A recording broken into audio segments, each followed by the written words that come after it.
Hi everyone, happy new astrological year. April is such an exciting month because we've got no less than 6 new cycles that are forming in the sign of Aries. So it's well and truly going to be a fast-paced month for everyone, for the collective. Now today I'll be doing your astrological predictions for all 12 zodiac signs, so you can watch for your ascendant, sun and moon sign. If you're only going to watch one horoscope today, then I would definitely be starting off with your ascendant sign. Okay, so this is a tropical Western astrological reading, and let's just dive straight into Aries. Let's do this Aries style and get the ball rolling. Okay, so shifting gears, let's have a look at Aries.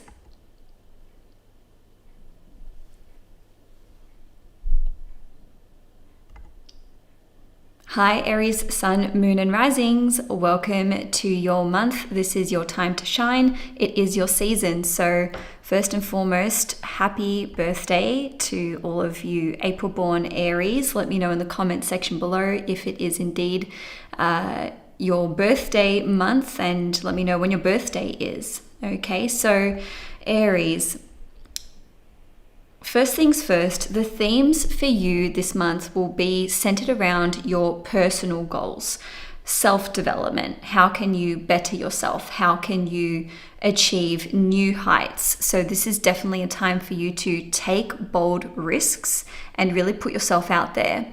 The main theme for the month for you will be that you are going to be charting a new path in your life. So this is like a real month for pioneering, and if you're an Aries sun, that's especially the case for anything related to career and big goals and dreams. If you're an Aries moon, maybe this is more so going to relate to your family life, your relationships, as well as your property and living situation. And if you're an Aries rising, then, you know, all of the above concerns you. So just give me one moment. I want to double check if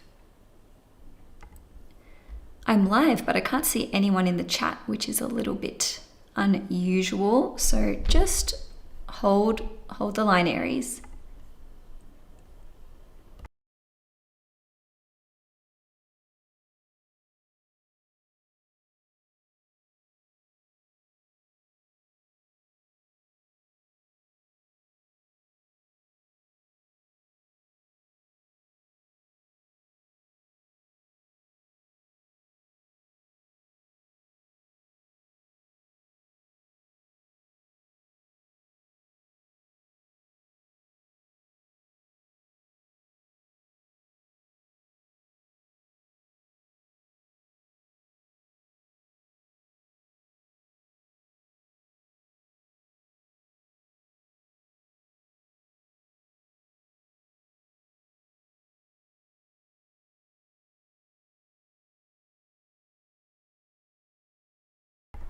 Oh no, I'm so sorry, Aries.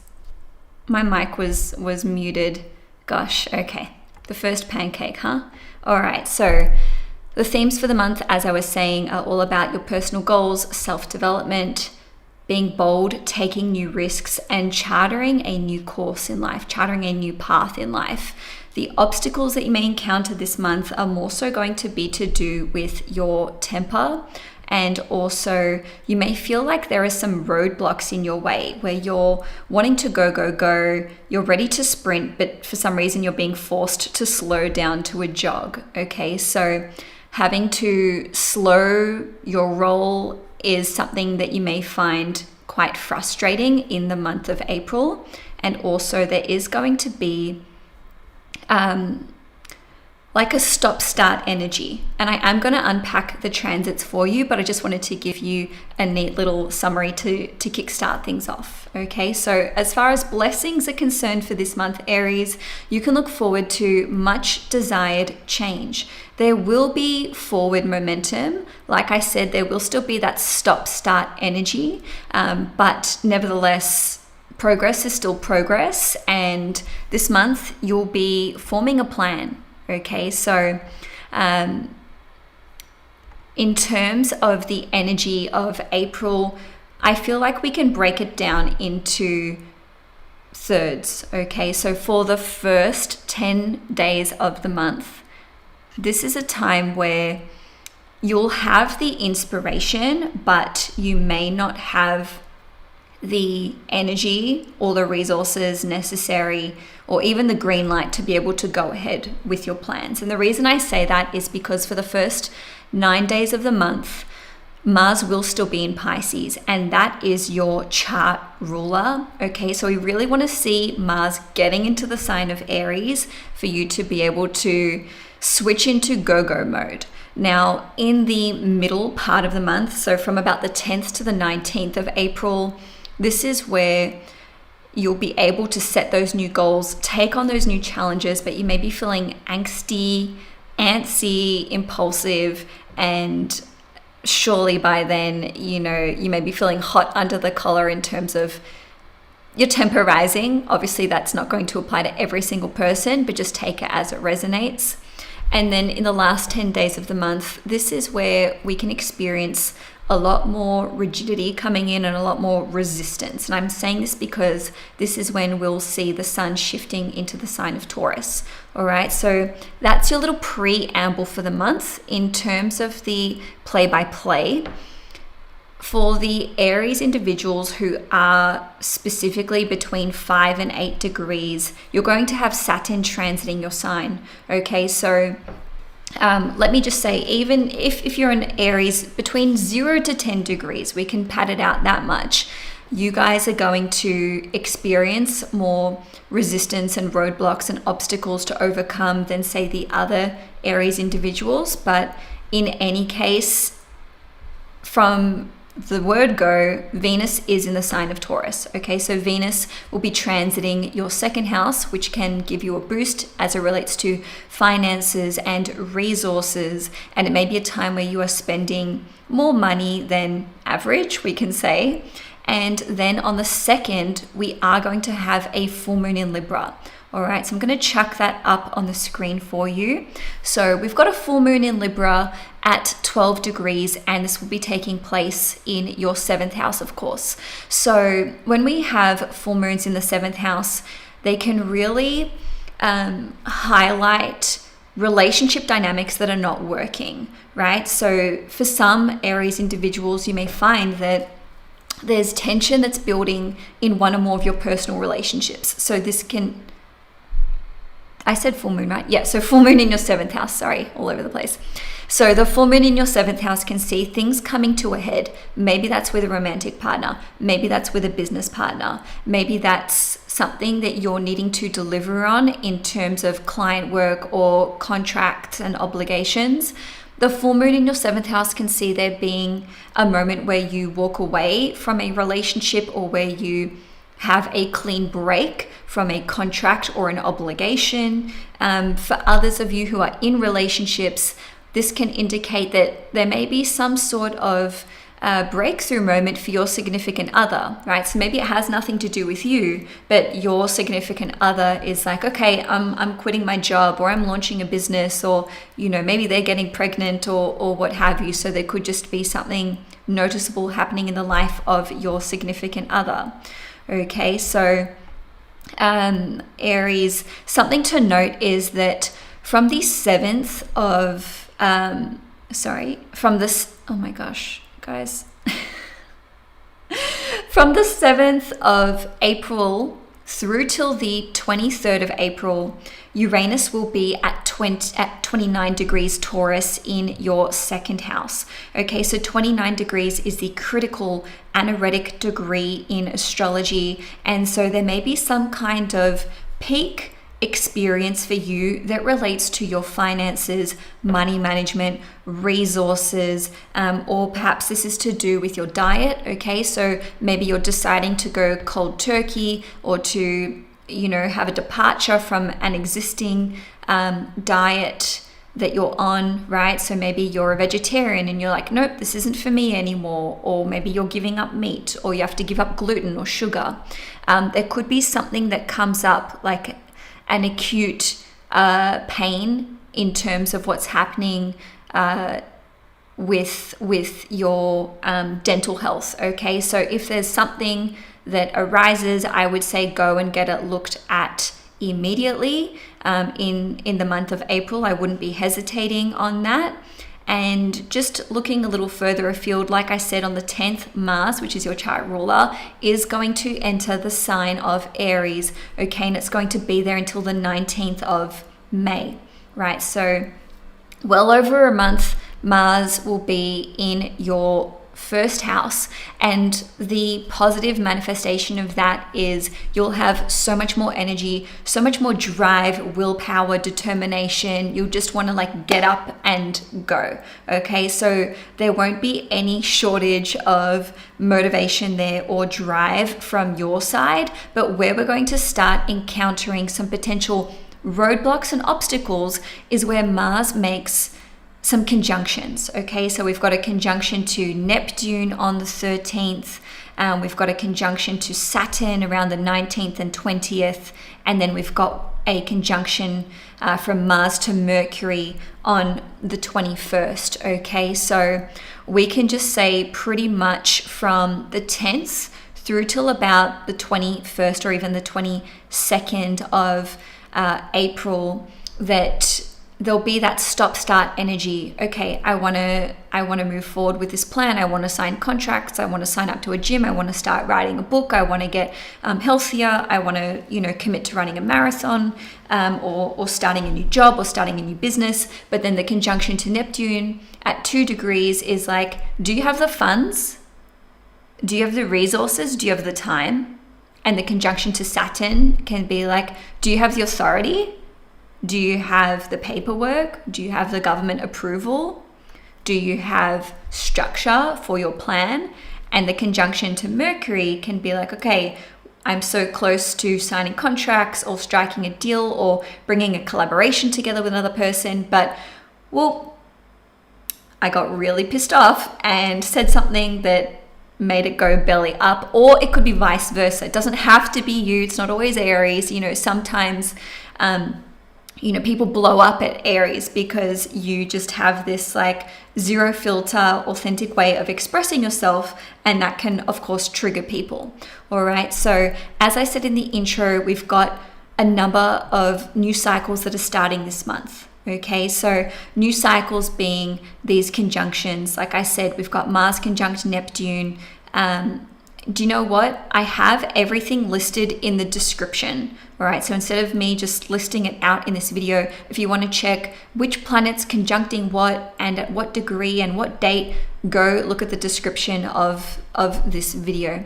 All right, so Mercury is going to shift into Aries on the 15th of April. And so this is good, guys, because Mercury in Pisces, excuse my French, it's been a shit show. It really has. And so Mercury in Aries is like, okay, no more miscommunications. If anything, maybe I'm popping off or people are popping off because we're being too direct in speech. But you can get the ball rolling, especially as it relates to client work, paperwork, content creation, and so on and so forth. So around the 16th or 17th, depending where you live in the world, we are going to have the Sun conjunct Chiron at 26 degrees. And on the 17th, like I said before, actually, no, I didn't say this yet. We're also going to have Mercury conjunct Neptune. So what I'm going to do is I'll show you the new moon and then we can unpack it. Alrighty, so, excuse me, an announcement voice. So on the 17th, we've got the new moon in Aries at 27 degrees. So as you can see on the screen, if you're looking, the new moon is conjunct Chiron. And we have just had Neptune conjunct Mercury. We've got Mars and Saturn in the mix as well. So ultimately, this is a new chapter that you're starting. It's planting the new seeds. We've got most of the planets involved here in this new moon. So, take your pick as far as a new beginning is concerned. If you're an Aries rising, maybe this is a new path in life, a new creative project.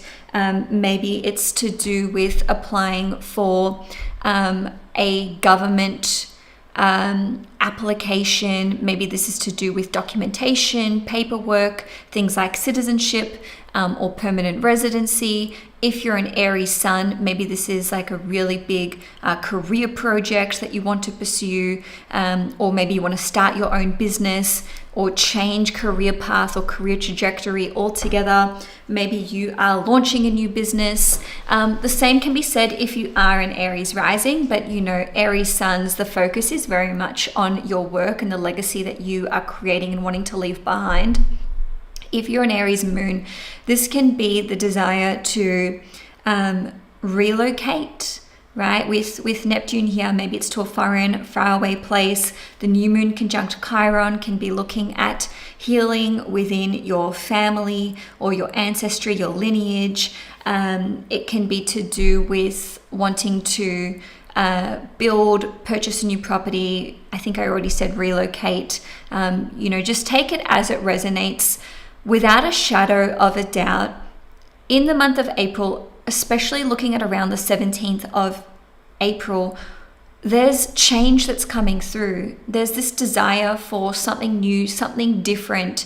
And because of the influence of Saturn here, it's probably going to be something very heavy, very serious in the way of like a commitment and a responsibility, or maybe it's going to take a while for this to come off. Right? So Aries, we are going to see Mars conjunct Saturn, and that will be taking place on the 19th or the 20th of April, depending where you live in the world. So this is a new 2-year cycle that is starting. Mars and Saturn only form a conjunction together once every 2 years, approximately speaking.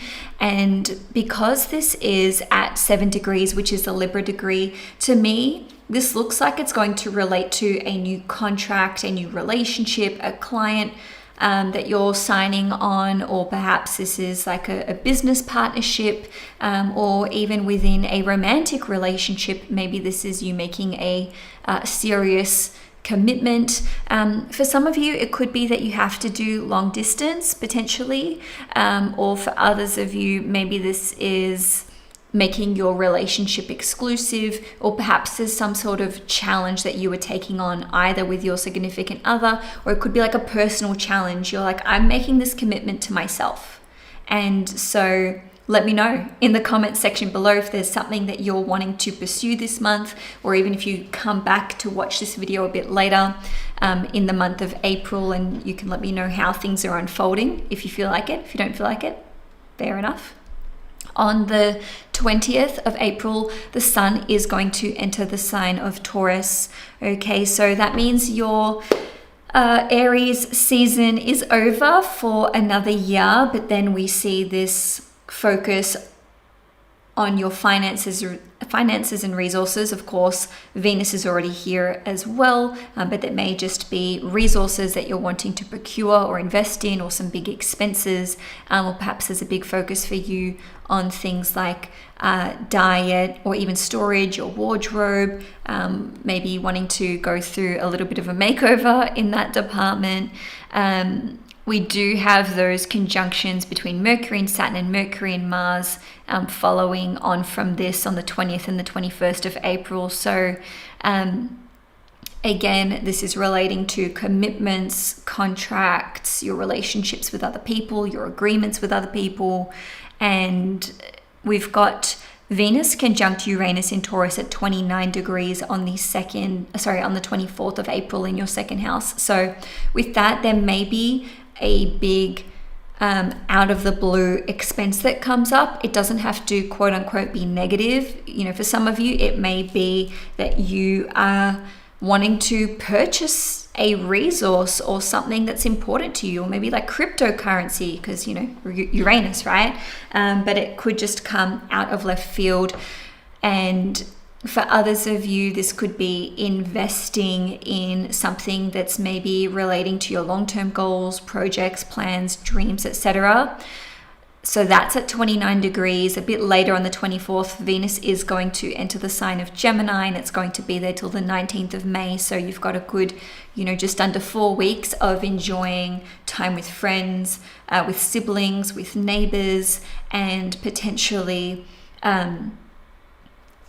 learning something new. Okay, Venus going through the third house could be like you're upskilling and you're enjoying what you're learning, what you're reading. There could be a lot of opportunities here for content creation as well. So lastly, for the month, Aries, Uranus will enter the sign of Gemini, so it's going to be transiting your third house, and this will be until 2033. We already got a glimpse of this transit in 2025. So basically, you can anticipate there being a massive restructuring or recalibration of your friendship circle, of your clientele, of anything that you're doing online in terms of social media, content creation, website design, maybe getting into AI, maybe developing courses for yourself. So that's just a little bit of a taste of what you can expect with Uranus transiting your third house. I've got a video, a Uranus and Gemini video that's already out. That's in the link in the description box of this video. So go and check that out. Each prediction for each sign is about 10 minutes long. So Aries, that brings us to a close for the month. Please do me a favor, give this video a thumbs up if you enjoyed it. I'm also on Instagram and Facebook as well if you're wanting to see more regular updates from me, and that's just Astrology. All right, Aries, see you next time. And now let's dive into Taurus.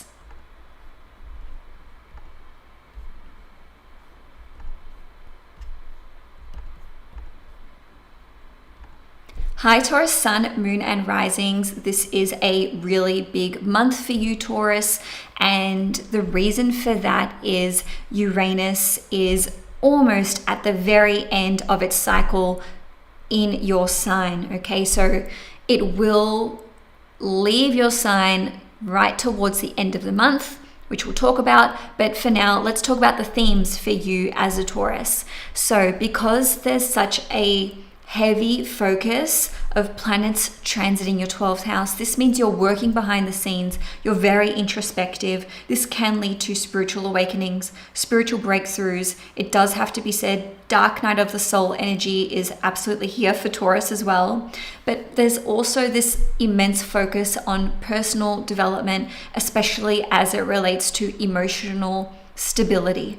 Okay, so you'll be going inwards, you'll be looking internally at what's going on. And this is really a month for regaining your confidence, for letting go of old cycles. If there were obstacles for this month, then I would say this might be to do with mental health. Okay, so feeling like you're maybe more anxious than normal, or feeling more sad or even depressed than normal, like being all in your head. But like I said just before, I do think you're going to be able to have a breakthrough this month.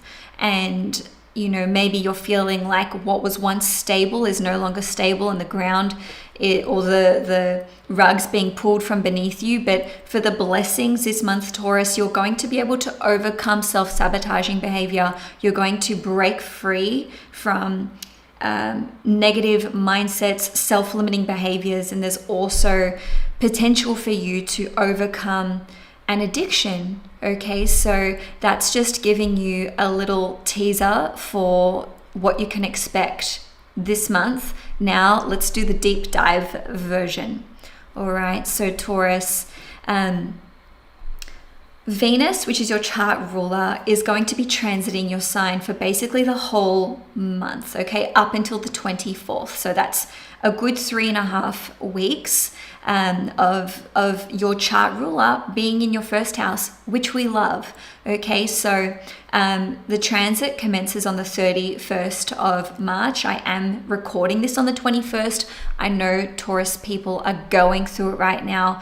I'm a Taurus sun myself. I get it, okay? But when Venus enters your first house, our first house, this is going to give you more of a grounding energy. You'll feel more in touch with yourself. Yes, you'll still be in your head a little bit, but you'll be able to connect to the things that make you feel like you.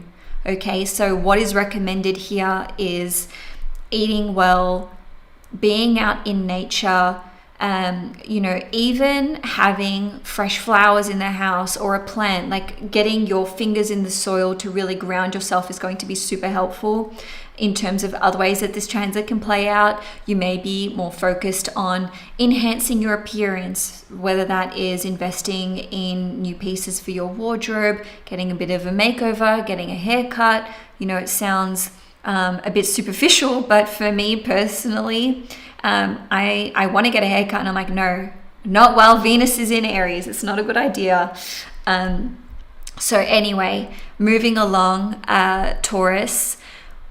On the 2nd, we will have a full moon in Libra occurring. So I've got that up on the screen for you. This will take place at 12 degrees in your 6th house. Okay, so of course, as you can see, it's making some oppositions. It's also making a bit of a spicy square to Jupiter. But fortunately, it is trining Pluto in Aquarius. So long story short, the full moon in the 6th house can see you overcoming a conflict, overcoming a challenge, letting go of a habit, maybe it's a daily habit or a tendency, which is leading you to feel like you're unproductive, you're not able to commit to,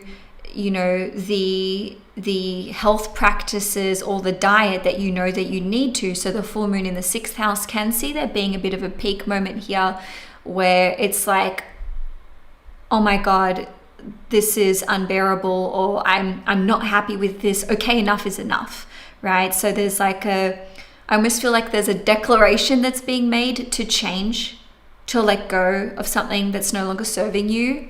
And with the full moon occurring in the 6th house, this can be paying off a debt, paying off a loan. Maybe some of you will be letting go of an employee. Perhaps it's just not working and it's time to say goodbye. For others of you, this can see you finally getting through like a really big mountain of work or some life admin duties and responsibilities that maybe see you burning the candle at both ends, but eventually it's just like, okay, it's done. So again, that full moon is on the 2nd, but the full moon energy can be with you 1 to 2 weeks before or 1 to 2 weeks after. So even up to mid-April. Okay, Taurus. So it needs to be said that from the 7th of April through till the 23rd of April, Uranus will be at 29 degrees Taurus. Okay, so this is the critical anaretic degree, and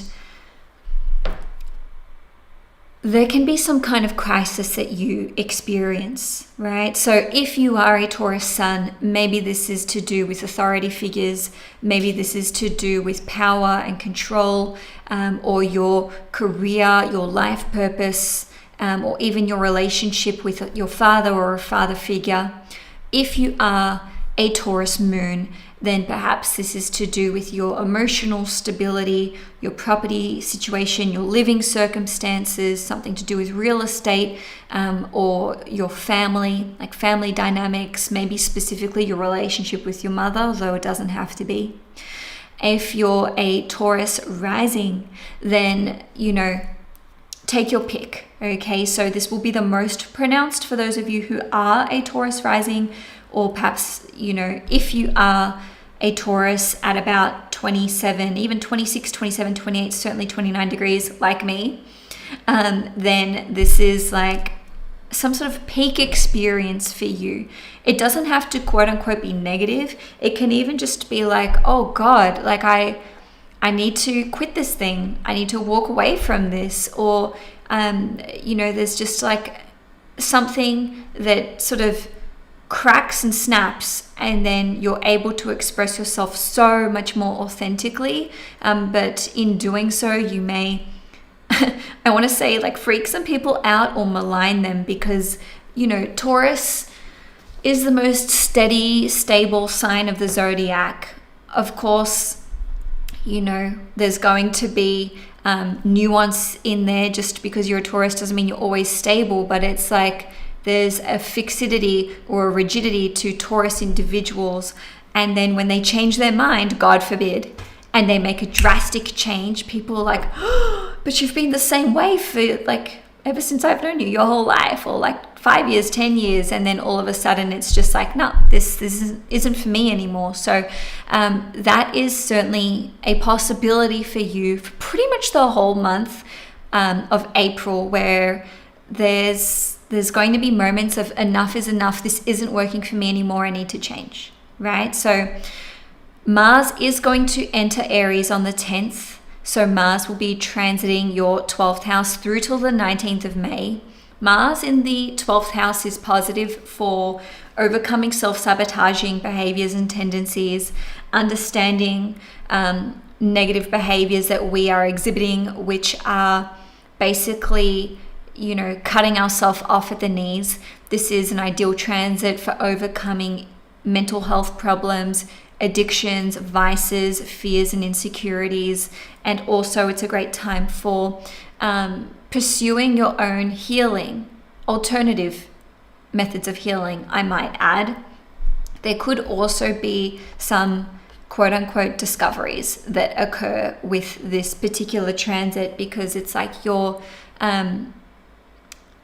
getting to the bottom of things, like ruler of the 12th and in the 12th, ruler of the 7th house, relationships. What's my partner doing? Oh, I've discovered that they're, maybe they've started smoking again, or there's something that you're like, all right, now I know the truth. Now we can work with something. Now we're cooking with gas, right? So Taurus, on the 15th, Mercury will also enter the sign of Aries. So it's going to be joining Mars in your 12th house.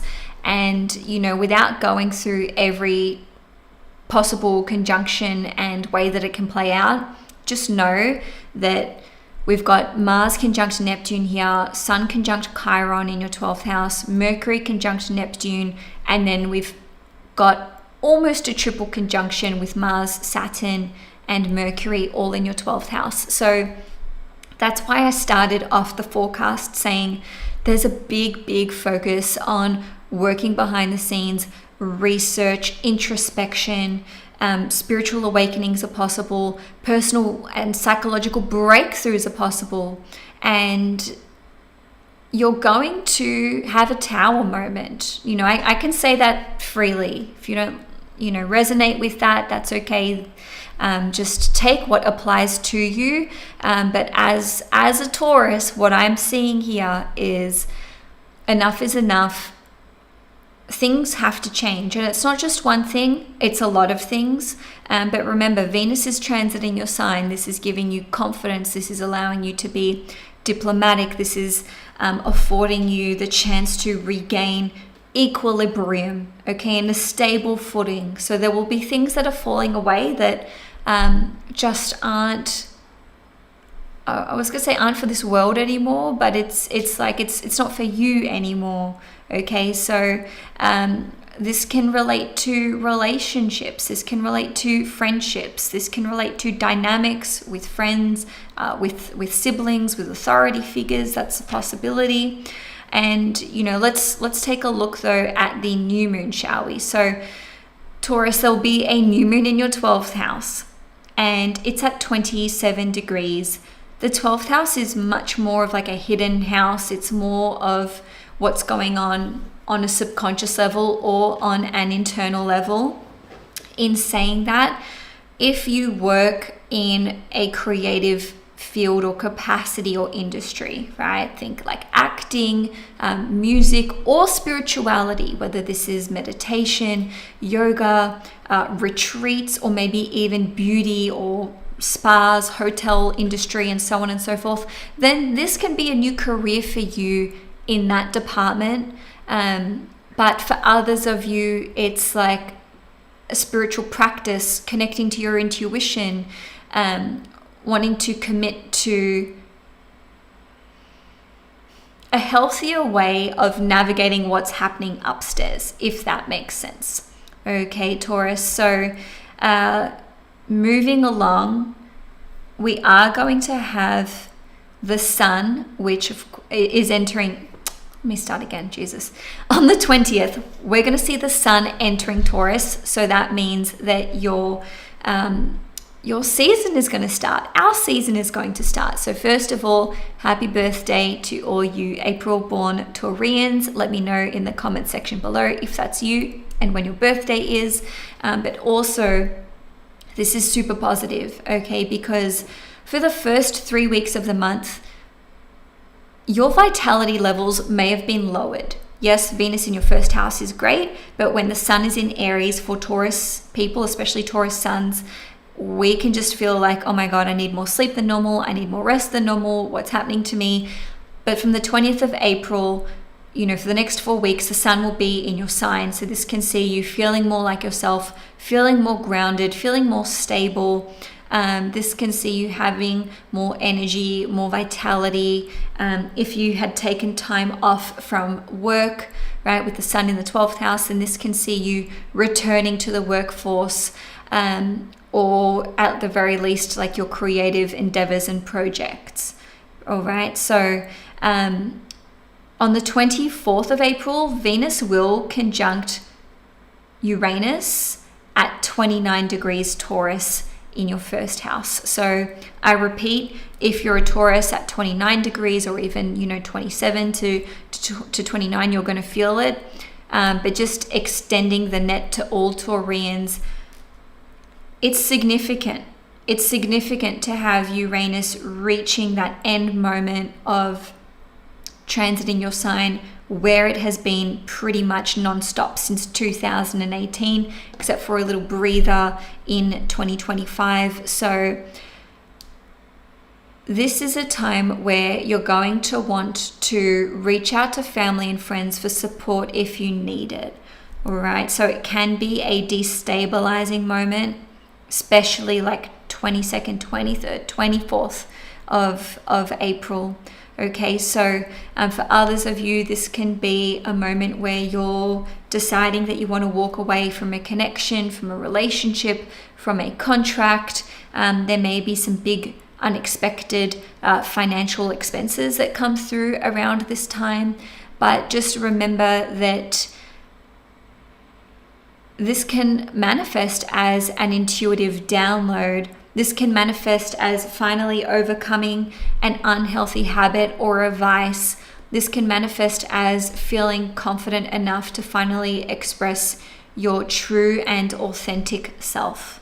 Okay, Taurus. So one last thing on this note is that Uranus does rule over your 10th house. So it may be a period where you're finding that your reputation is shifting, and maybe that's in an unexpected way or in an unprecedented way. So for example, maybe you're finding out you're becoming a parent, or you're getting ready to quit the workforce, your industry, resign, retire, and so on and so forth. So Venus will enter the sign of Gemini on the 24th of April. Okay, so Venus going into the second house can see there being a focus on your finances, your resources, your diet, and maybe even investing in things that are going to enhance your physical appearance.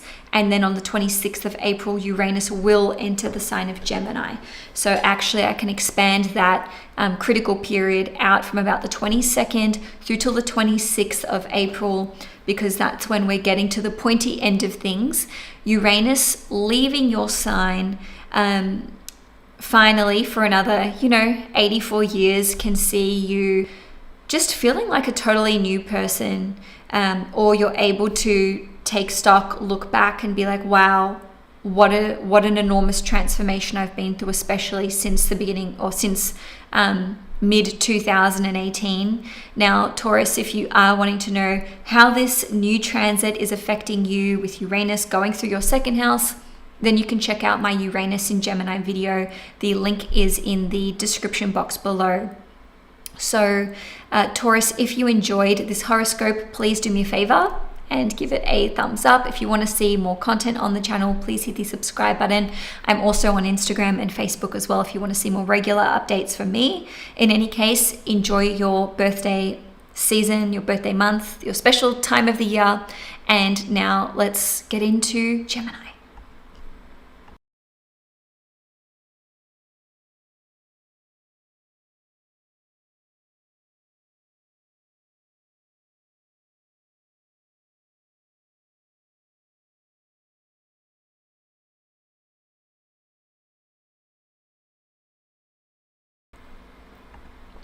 Hi Gemini Sun, Moon and Risings. What an exciting month for us.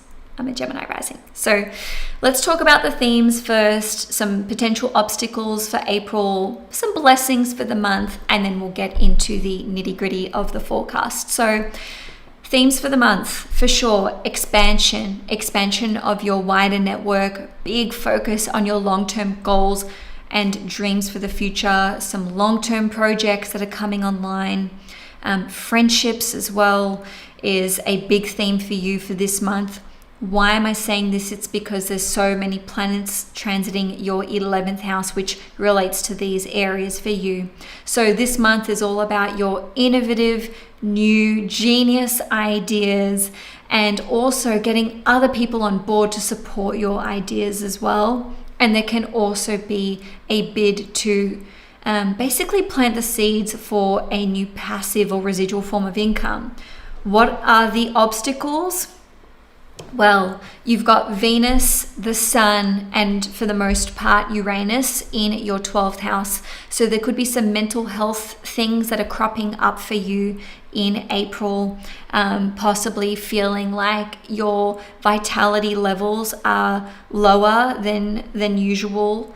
And also self-sabotage can be coming up for you, okay? And there may be some rather large financial expenses, right? So blessings for this month, Gemini, would be feeling more creatively inspired, these new innovative ideas, which I've mentioned, breakthrough moments where you're able to solve difficult problems in ingenious ways, and also finally feeling like you've got a plan, right? So all this Aries energy in your 11th house is going to help you coordinate a plan, put a structure in place, and take pragmatic, realistic steps that are logical. That's what we want to see as Geminis. Even if the to-do list is 1 to 10 and we're like, let's start at 3, go to 5, 10, go back to 1, the plan's going to be put in place, so don't worry. Okay, Gemini, so from the 31st of March, Venus will be transiting Taurus in your 12th house. So that's going to be for about 3.5 weeks of this month. And with Venus transiting your 12th house, there can be some rather large financial expenses that you are needing to attend to. And also Venus going through the 12th house can play out on a different note as feeling more creatively inspired, because Venus is one of the most creative planets in astrology, and the 12th house is one of the creative houses. So lean into music, lean into meditation, lean into yoga, lean into rest and relaxation, and anything that comes under the umbrella term of creativity, because that's how you're going to get the best bang for your buck with Venus transiting your 12th house. So, investing in things like massage, spa treatment, maybe there'll be opportunities for you to go on a getaway, bit of a holiday, maybe to a foreign, faraway place. That is a potential for you. But let's just park that there and have a look at the full moon in Libra. So the full moon in Libra will be taking place at 2 degrees, and it will be occurring in your 5th house. Full moons are all about the end of a chapter, the end of a cycle, closure, but sometimes it's like releasing something out into the world. So the 5th house is about love, romance, creativity, children, sex, and also owning your own business, plus things like speculative investments, gambling, and so on. So full moon in the 5th house is kind of like a high risk, high reward energy, especially with that square to Jupiter in Cancer. So just make sure that if you're making a big investment, even if you're playing poker, you know, or if you're investing in a new business idea, just be mindful of what you're willing to risk, because this is not the month to put it all on black. And there's other reasons for that as well, which I will get into, which relate to Uranus being at 29 degrees in your 12th house. Okay, so on a different note, the full moon in the 5th house can be a time where you're perhaps finding out that you're pregnant, or maybe there's a significant development in your love life, in your romantic life. So maybe that's coming together in your relationship, taking it from casually dating to exclusive. On the other side of that spectrum, it could be that you're, you know, walking away from a relationship potentially. The full moon in the 5th house could see there being some sort of inflection point for your child. Okay, so one of your children, there could be a moment of I wanted to say something to do with an identity crisis, especially with that square to Jupiter in Cancer. But just know that even if there's like a peak moment for your child or your children, the trine to Pluto in Aquarius is very beneficial. So whatever they're going through, just know that this is all part of a much needed transformative stage of their journey or of their path in life. Maybe some of you Geminis will be launching a new business, a new service, or a new product, but let's just park that there and keep going with the transit report, Gemini. So, whoops. Hello, I'm back. Okay, so I do want to mention that from the 7th of April all the way through till the 26th of April, Uranus will be at 29 degrees Taurus, which is the critical anaretic degree, and that is in your 12th house. So anything that is not working for you in terms of your mindset, in terms of self-sabotaging behaviors, vices, addictions, you know, it's got to go. It's got to go this month, and it will go. Okay, so you can either get on board and front run it, or like channel and harness your energy into overcoming these behavioral tendencies that are no longer serving you, or the universe can do it for you. So I do think that there is a choice here, but I'll leave it with you. And, you know, like I said at the start, I'm a Gemini rising as well, but it's just something to note. And also, you may not feel super emotionally or mentally stable for those first 3.5 weeks of the month. So just put whatever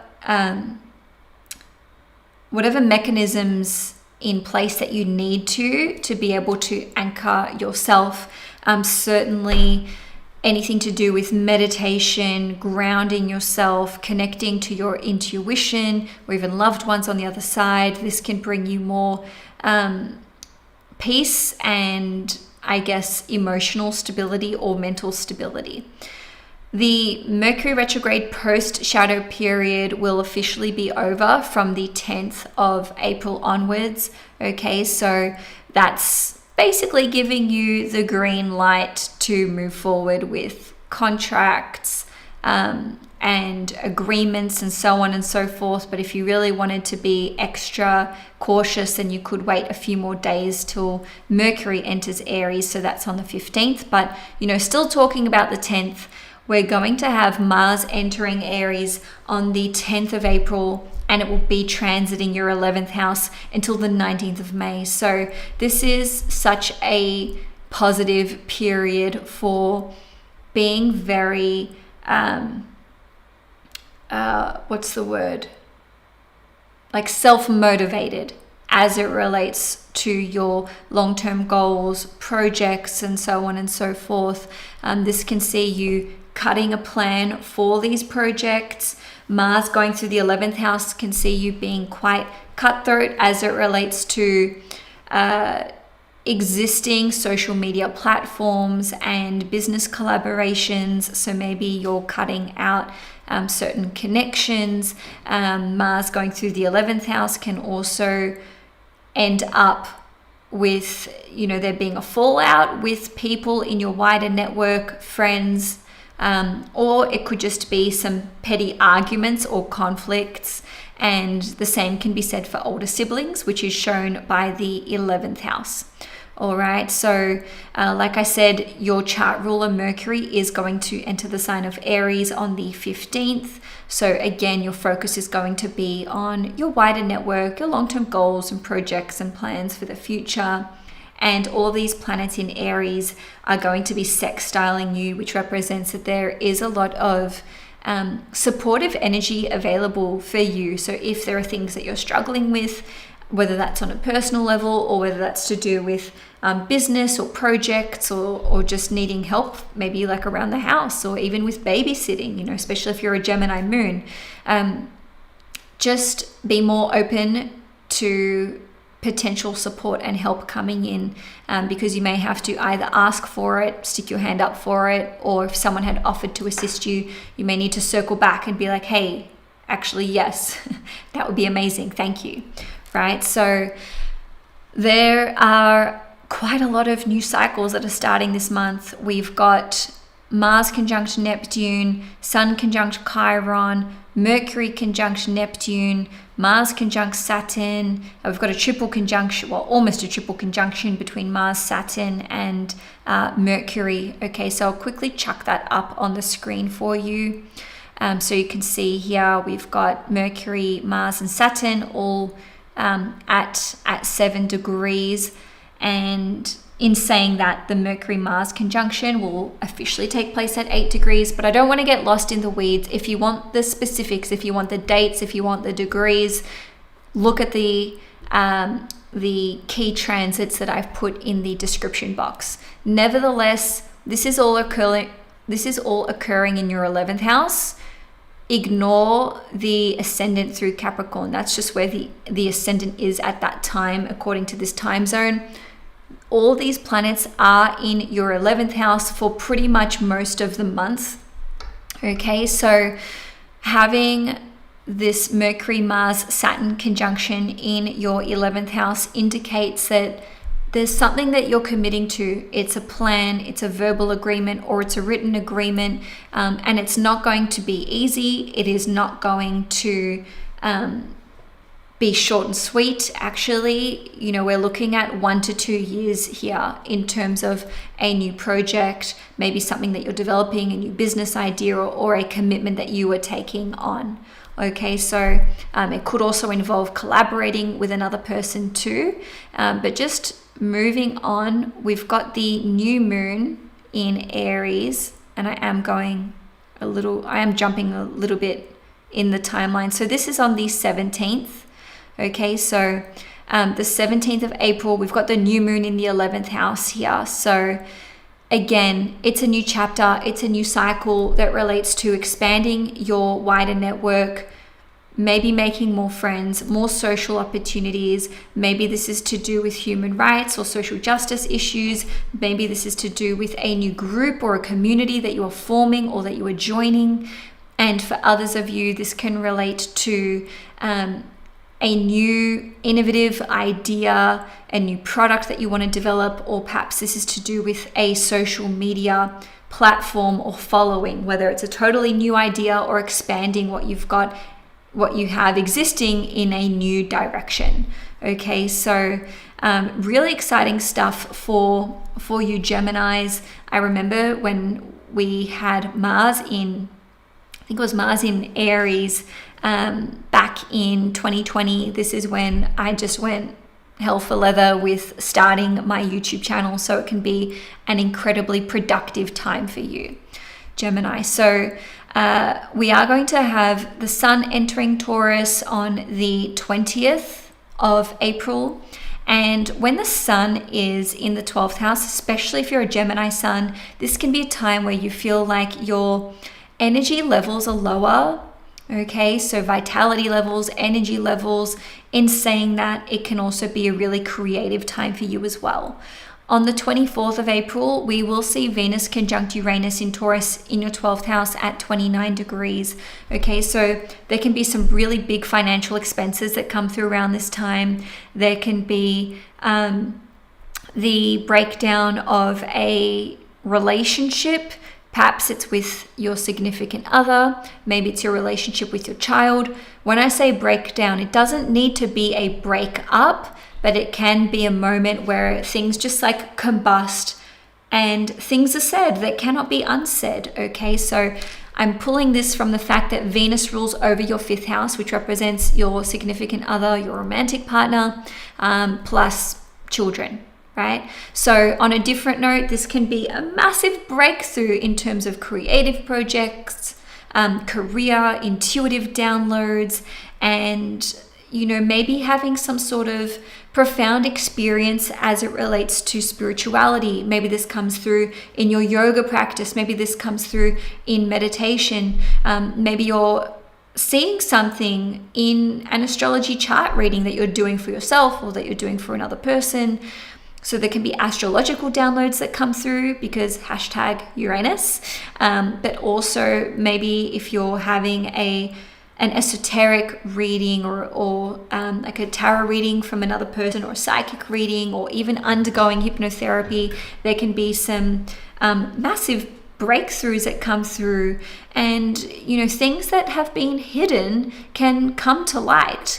On a different note, Uranus rules over your 9th house, which is your belief systems. So this can be the dissolving, because the 12th house dissolves things. So this can be the dissolving of that belief system, of that foundational, you know, indoctrinated belief, whether this is to do with something you learned at school or with religion, or just in terms of your view of the world and how the world works. Or perhaps you're having like the inverse of that, where you're getting the downloads. Wow, I'm figuring out some things about religion. I'm seeing things differently in terms of global politics in the world and how this is working, or how things are going to unfold. Okay, so do not underestimate the intuitive downloads that are available to you, especially around the 24th of April. But, you know, we can pad that out from about basically the 22nd of April through till about the 26th of April. On the 24th, Venus will enter Gemini. Yay. So Venus transiting your 1st house can see you being more creative, feeling more flirtatious. Things can smooth out or smooth over in your relationships with other people, whether that's on a romantic front, or perhaps this is to do with your friendships as well. You know, Gemini, of course, is the sign of friendship. So Venus going through the 1st house can see you investing in your appearance, enhancing your appearance. So whether that's hair, makeup, wardrobe, something to do with cosmetics, and so on and so forth. Lastly, for the month Gemini, Uranus is going to enter the sign of Gemini. So that's on the 26th of April. We already got a little preview of this transit back in 2025. So that was pretty much from early July through till early November. But now we're getting to the meat and potatoes of it all. This transit will last until 2033. I can give you the skinny on it because I had Uranus transit my sun. I'm a 29-degree Taurus sun. I swear to God, Uranus going through my sun just completely revolutionized my entire life. Like, I've never experienced so much change, and that came through so many different avenues. Just to give you a few examples, I went from a very stable, well-paying career in real estate, 6-year career, to doing a deep dive into astrology, starting K-astrology, starting my business, and then taking that full time. During that time, I also went through a divorce, a new relationship, Plus, I relocated halfway across the country. And so, you know, do not underestimate the change that can occur during this transit, Gemini. If you're wanting to know more, then definitely check out my Uranus in Gemini video, which is up on my YouTube channel. I've got a link in the description box of this video, so you can just click on it after this video. So Gemini, if you enjoyed your horoscope, please give the video a thumbs up, hit the subscribe button if you want to see more content from me. And also you can follow me on Instagram and Facebook, where I post really regular updates. So take care, and I will see you guys next month when it's your season. So now let's get into Cancer.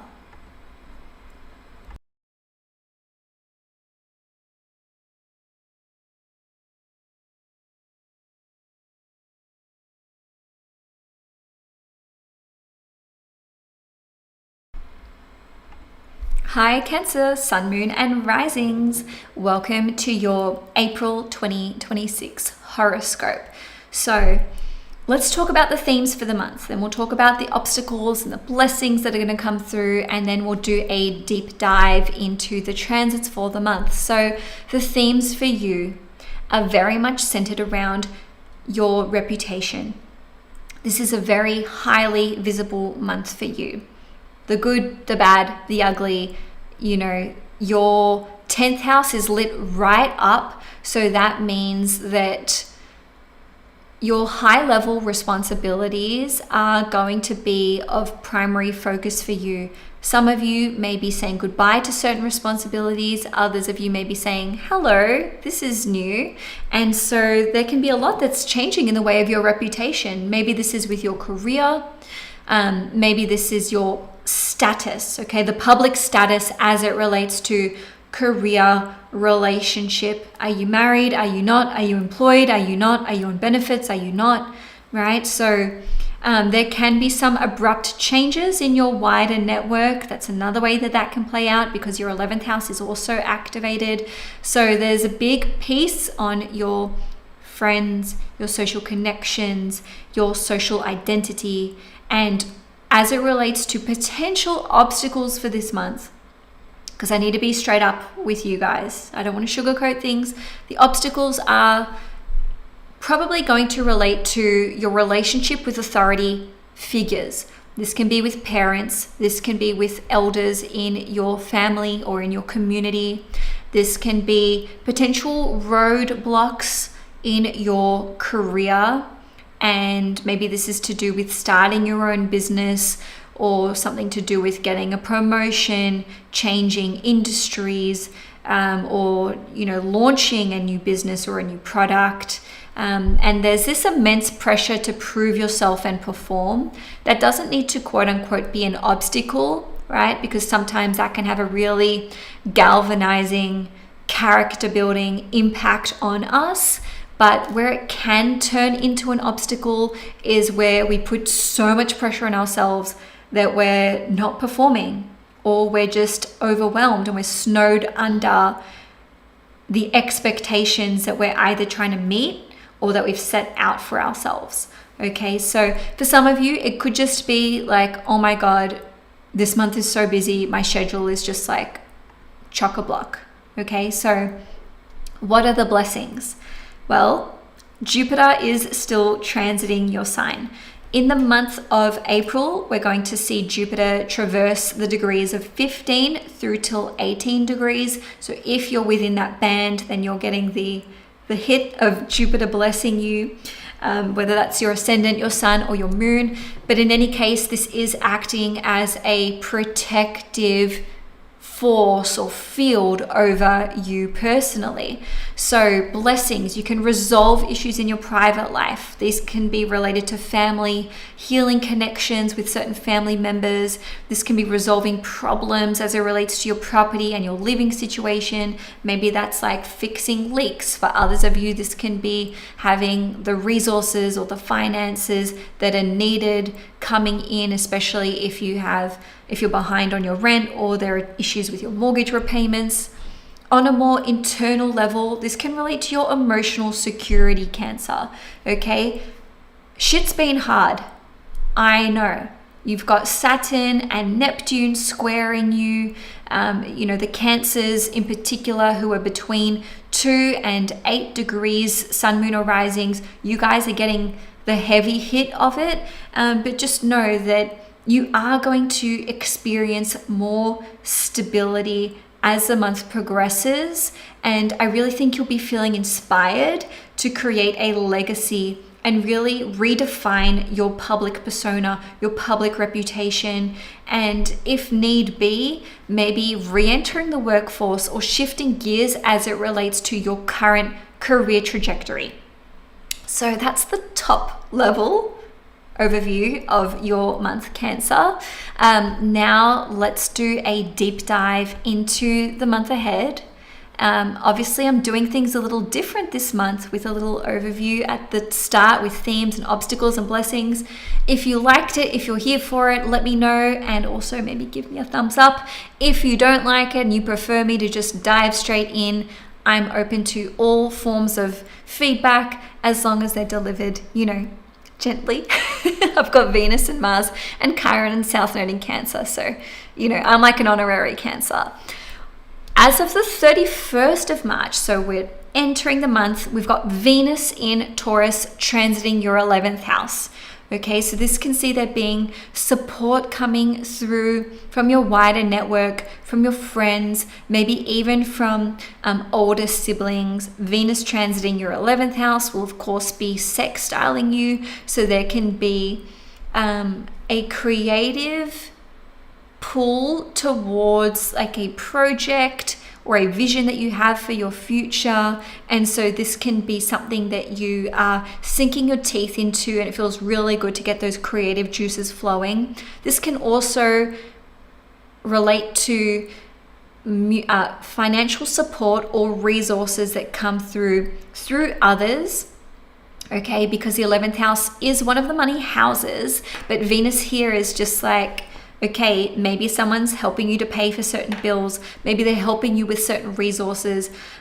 Maybe they are investing in your ideas. Okay, so maybe there's like a passive form of income that is going to be either generated, or you're seeing a bigger yield from that than what is normal, right? So this is an ideal time to put the feelers out, expand your wider network, try something new with your social media platform or your online business if you have one, of course. And this can also be a month where collaborations are easeful. They come without too much efforting, and I do think that there's such a beautiful opportunity here for you to connect with people more at like a group level. Okay, so perhaps there's an opportunity for you to join a new group, form a new group or community or membership. So that is for basically most of the month. So from the 31st of March through till the 24th of April. Okay, Cancer. So on the 2nd, we are going to see a full moon in Libra. So that will be at 12 degrees. And for you, Cancer, this is going to be in your 4th house. So new moons, full moons, even if they're not in your sign, they impact you in a really big way because you're ruled by the moon. So the full moon in the 4th house is squaring you. It's squaring Jupiter at 15 degrees, as you can see. I've got the chart up on the screen. And so this can bring up some tension within your home life, within your family dynamic. Okay, so perhaps this is having a little bit or a lot of a blowout with a family member, or perhaps you are needing to support a family member who is going through a difficult time. Okay, so for others of you, maybe there's just tension in that household dynamic, tension with mum and dad, with siblings, with your significant other, your husband, your wife, or even your flatmates. Okay, so those early days of the month, just be mindful that tensions may be running higher than normal. People don't have as much patience. People don't have as much time for other people's crap. So tolerance is really at an all-time low, especially because we've got a lot of planets in Aries that are opposing this full moon. Okay, so for others of you, this can indicate that there's an abrupt changing of your living situation, right? So maybe that's someone moving in, someone moving out, you selling a property, you buying a property. So there could be like some kind of sense of urgency here with the square to Jupiter in Cancer, or it's just like a lot of this responsibility is landing on your shoulders. Okay, so for others of you, this could look like receiving the visa, the PR, meaning permanent residency, the citizenship. Maybe you're having to forego something with 12 degrees where it's like you have to sacrifice something in order to gain this thing on an emotional level. Okay, so let's just leave all the family stuff to the side, all the property stuff to the other side.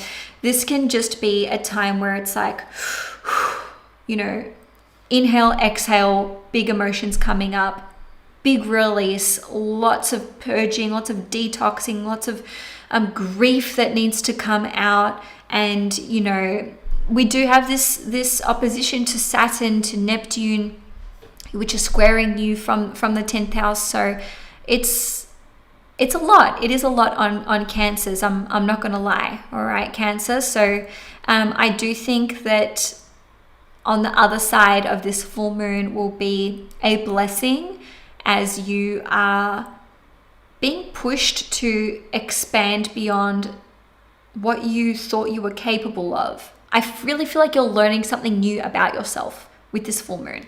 Okay, so I repeat, that's the 2nd of April, but that full moon energy can be, that full moon energy can be with you 1 to 2 weeks before and 1 to 2 weeks after. So well and truly through till like mid-April, these themes can be coming up and playing out for you. On the 7th of April, we are going to see Uranus getting to that 29 degree point of Taurus. Fortunately, that's in your 11th house and it is sextiling you, but that doesn't mean there's not some kind of potential crisis that is happening here. And the reason I say that is because anytime a planet gets to 29 degrees, shit goes down.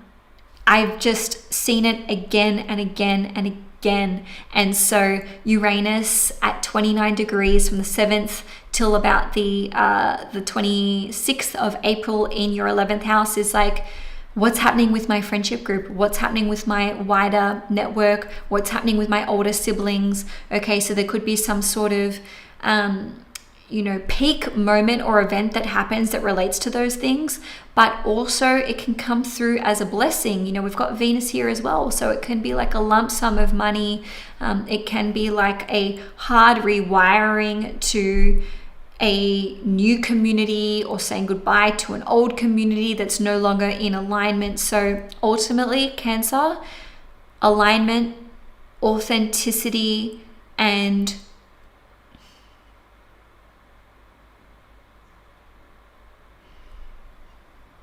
creativity. That's what's coming through, you know. So creative, intuitive downloads can be coming through in terms of intuitive ideas, innovative new ideas, genius downloads, even if other people don't understand them. Okay, so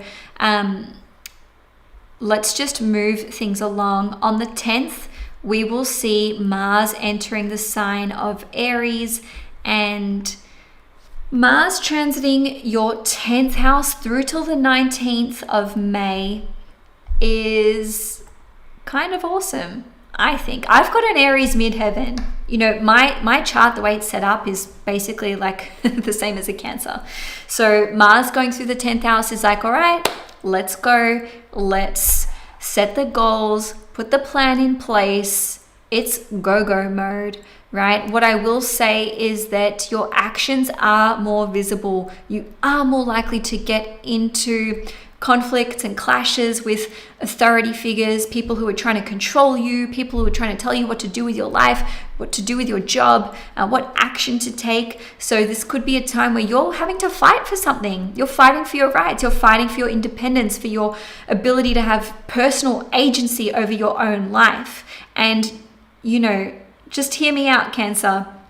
There's a lot of conjunctions happening in your 10th house. We've got Mars conjunct Neptune, Sun conjunct Chiron, Mercury conjunct Neptune, and then we've got a triple conjunction with Mars, Saturn, and Mercury. If you want the dates, if you want the degrees, look at the notes that I've put in the description box below. But basically the Cancers who will feel it the most will be those between about 1 to 8, 9, 10 degrees, and then those around 26 degrees, give or take. So Mercury will enter Aries on the 10th of April. Okay, so with Mercury being in your 10th house and joining Mars here, you're going to have to be careful about what you say out loud, what you verbalize, what you put out on the internet, what you say to people who are in a position of authority. Okay, so this can be, a cop who pulls you over. This can be your boss at work, or a manager, like someone who's a peg above you. All right, so this is a time where what you're saying can be misconstrued as aggressive, or it can be misinterpreted as you challenging someone in a disrespectful way. So you just want to be mindful of that, Cancer. So on the 17th, we are going to see a new moon occurring at 27 degrees Aries, and this will be in your 10th house. All right, so another new cycle, another new chapter that's starting in the 10th house. So really, Cancer, the 10th house is all about your reputation. That can be your career, and not just reputation, by the way, your status. So career status, employment status, relationship status, marital status, parental status, government status, you name it. We see it in the 10th house. So there's a plethora of different ways that these new cycles, conjunctions, and this new moon can play out. So let's just scatter a few seeds and throw them out there. So this can be planting the new seeds to start a new career, a new job, an application for a certain industry or a company that you want to work for, planting the seed to start your own business, or maybe this is to do with a new product or a new service. This can also be to do with your reputation, a rebrand, or just branding and tying it all together in a cohesive way. Now, this can also be to do with your relationship status, getting into a relationship.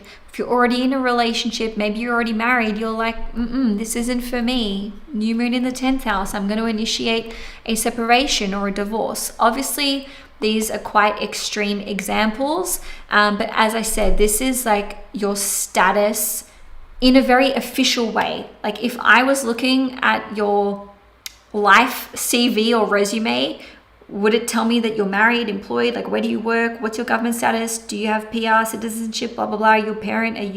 Have you adopted a child? Like, all of these things are shown by the 10th house. So new energy is basically the flavor of the month for you, Cancer. Honestly, it feels like a life rebrand, a reputation overhaul, and just resetting the status quo the way that you want to. Okay, Cancer. So moving along, we do have a triple conjunction. I'm just going to show it to you quickly, but obviously we've spent a fair bit of time talking about the activations to your 10th house. But as you can see here, we've got Saturn and Mars coming together. Mercury's trailing behind slightly, but they are all at 7 degrees. And so this is like contracts, relationships, clients, your obligations. Again, relationship status can be coming through, whether that is romantic or whether this is to do with a business partnership and so on and so forth. So there can be some very significant agreements that are coming through that are official in nature. Plus, these are new 1 and 2 year cycles. Mercury, Mars, that's 1 year. Mars, Saturn, that's every 2 years. Okay, so there's really a lot to unpack here. Cancer. Moving along though, where am I? Okay, so on the 20th, the sun is going to enter the sign of Taurus, which means that now the sun will be with Venus in your 11th house. So again, this can be more of a focus on your wider network, on social expansion, on your long-term goals and dreams for the future.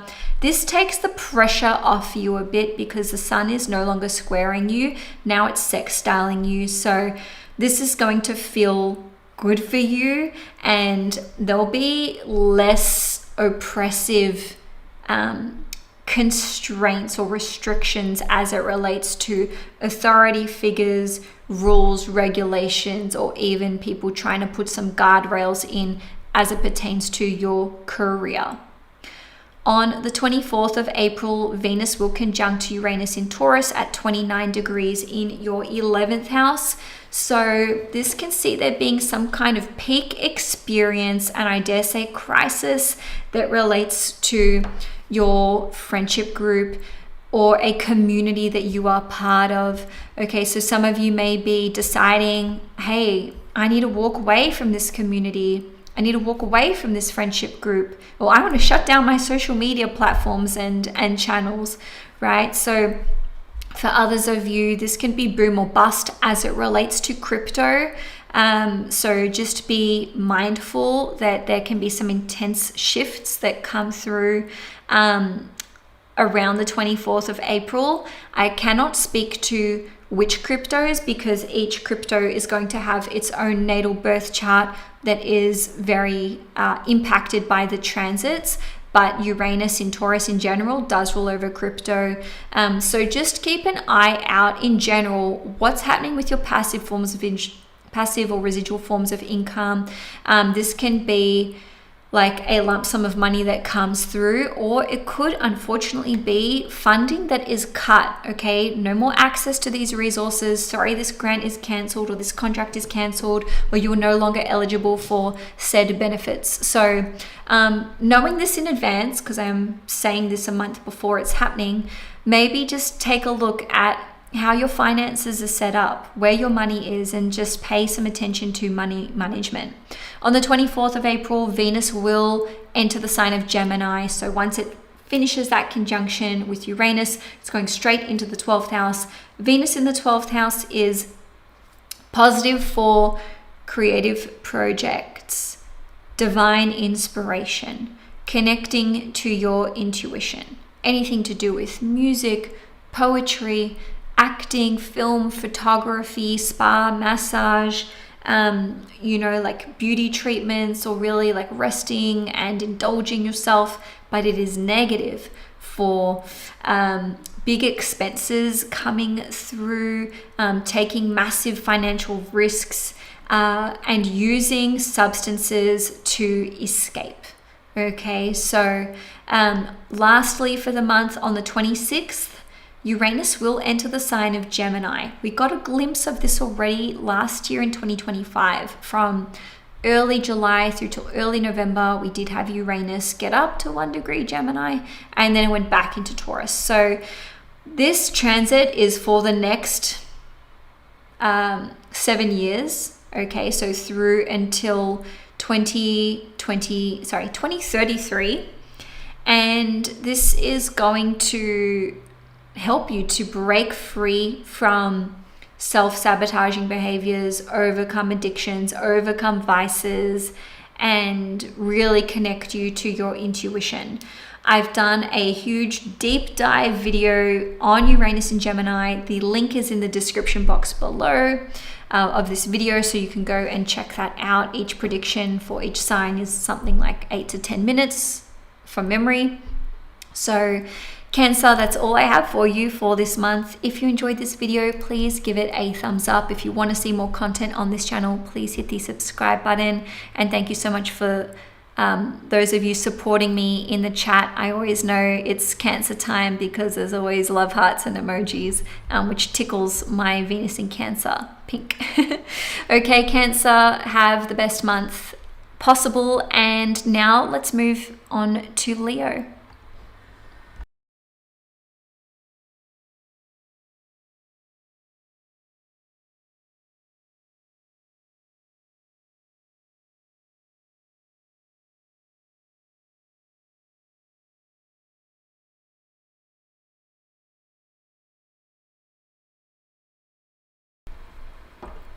Hi Leo, Sun, Moon and Risings, welcome to your April forecast.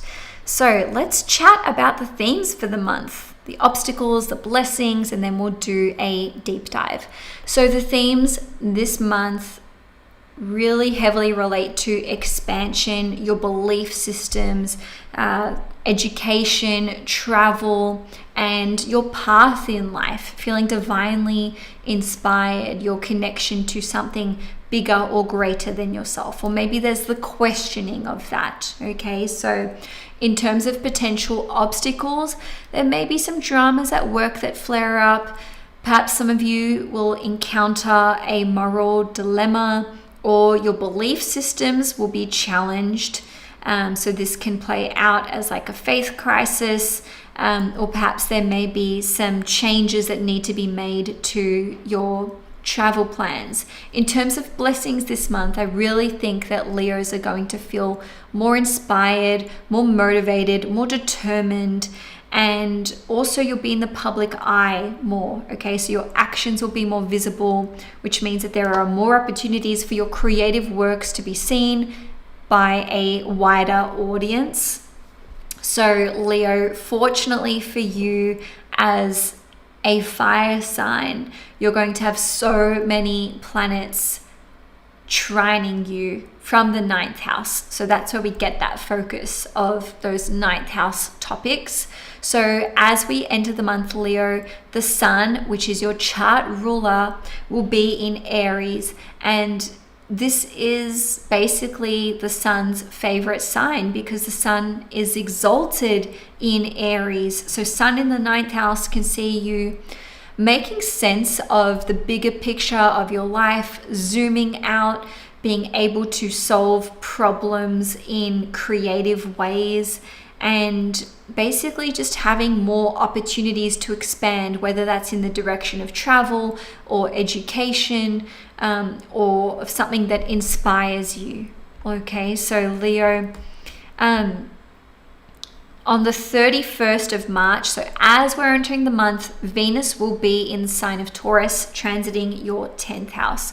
So having Venus transit your 10th house means that you are being seen as more diplomatic, more charming, just in general, because that means Venus is transiting the top of your chart. So when planets go through the 10th house, this is where your actions are more visible. And because Venus rules over the sign of Taurus, it loves to be in Taurus, this can see there being positive developments as it relates to your public reputation, your career, and possibly even some new developments are afoot as it relates to your relationship status. In any case, you can get along better with people who are maybe a leg above you in the office or in terms of authority figures. So in saying all of that, we are going to have Uranus at 29 degrees for most of the month. So this can throw a spanner in the works. But before we get into that, I want to talk about the full moon in Libra. So I'm just putting that up on the screen for you. The full moon in Libra will be occurring in your 3rd house at 12 degrees, which means that it is sextiling you.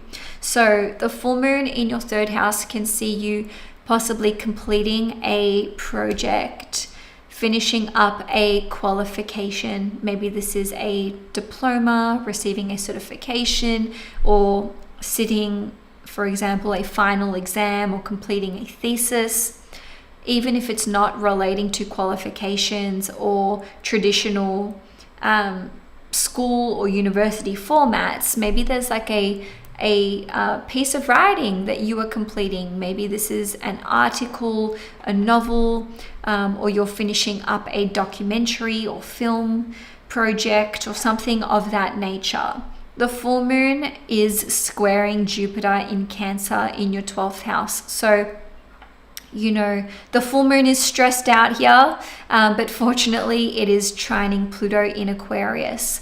Ultimately, the full moon in the 3rd house can see there being a blowout in terms of your communications with another person because of that stressful square to Jupiter in Cancer, and not to mention the opposition to Neptune and Saturn in Aries. So there is certainly potential, especially at the beginning of the month, for there to be miscommunications or misunderstandings, specifically with friends, siblings, neighbors, co-workers, clients, or even neighbors.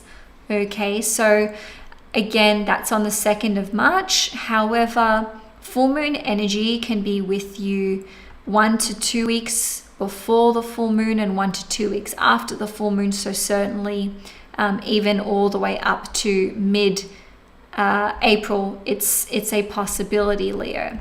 So from the 7th of April through till the 26th of April, Uranus will be at 29 degrees in your 10th house. So there can be some kind of peak moment, or I dare say a crisis, as it relates to your career, your public persona, reputation. And, you know, it could build and build and build. Perhaps the moment of truth or departure is closer to the 26th of April, but I just wanted to flag it with you that there may be some uncomfortable shifts or changes, or even like the almost threat of there being like a restructuring at your work or redundancies. Maybe it has nothing to do with you, but you're just aware of this, and it feels like, okay, you know, I'm getting along better with my boss. Venus is in my 10th house, but things are uncertain, things are unclear. Maybe your boss, or there's someone in upper management who is behaving unpredictably or bombastically, and so on and so forth. So you may just more so on an internal level feel like things are shifting with your career. Maybe there are certain things where you're just feeling like this isn't for me anymore, or I've been doing this for a long time, but I don't feel as fulfilled. I don't know if this is the path.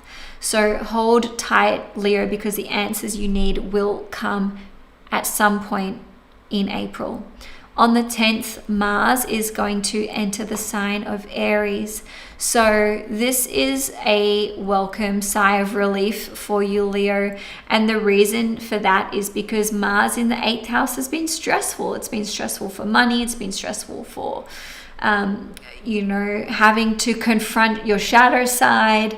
But Mars now being in its home sign of Aries together with the sun in your 9th house is like, okay, I've got a plan. I know what I want to do. I know what I want. Hang on, is my connection dropping a little bit? It looked a little flaky for a moment. Apologies. Anyway, Leo, so Mars in the 9th house can see you pursuing your plans for higher education, for teaching, whether that is you connecting with a teacher or you stepping into the role of teacher. This can see you putting together a plan for travel, for itinerary, or basically rallying and fighting against some sort of court case or a legal matter. Okay, so this has the energy of you being very, very proactive about your future. In saying that, moral dilemmas can arise with this one. So we've got a new moon in Aries. I'm going to put that up on the screen. and that will be on the 17th of April at 27 degrees. So this is occurring in your 9th house, and truly your 9th house is so activated, Leo. We've got a Mars Neptune conjunction happening on the 13th. We've got Sun conjunct Chiron, Mercury conjunction Neptune right before the new moon, and a triple conjunction happening with Saturn, Mercury, and Mars. So as you can see, the 9th house is just lit right up. And so the new moon in the 9th house is like, what's my vision for my future? What are my belief systems? This can relate to engineering, import, export, religion, world beliefs, politics, education, teaching. Take your pick. If any of those themes resonate for you, then this is what you can look forward to over the next 1 to 2 years. And the reason I say that is because these conjunctions, the duration of these cycles, will span approximately 1 and up to 2 years. So 2 years would be for the Mars-Saturn conjunction. So maybe some of you are wanting to initiate a legal case. Okay, maybe you're wanting to serve someone papers, maybe you're wanting to travel, maybe you're wanting to apply for permanent residency, citizenship, or an international passport. Maybe you're trying to facilitate relocating either interstate or abroad. This can be learning a new language as well, or committing to going to college or to university, or to becoming a teacher in some capacity.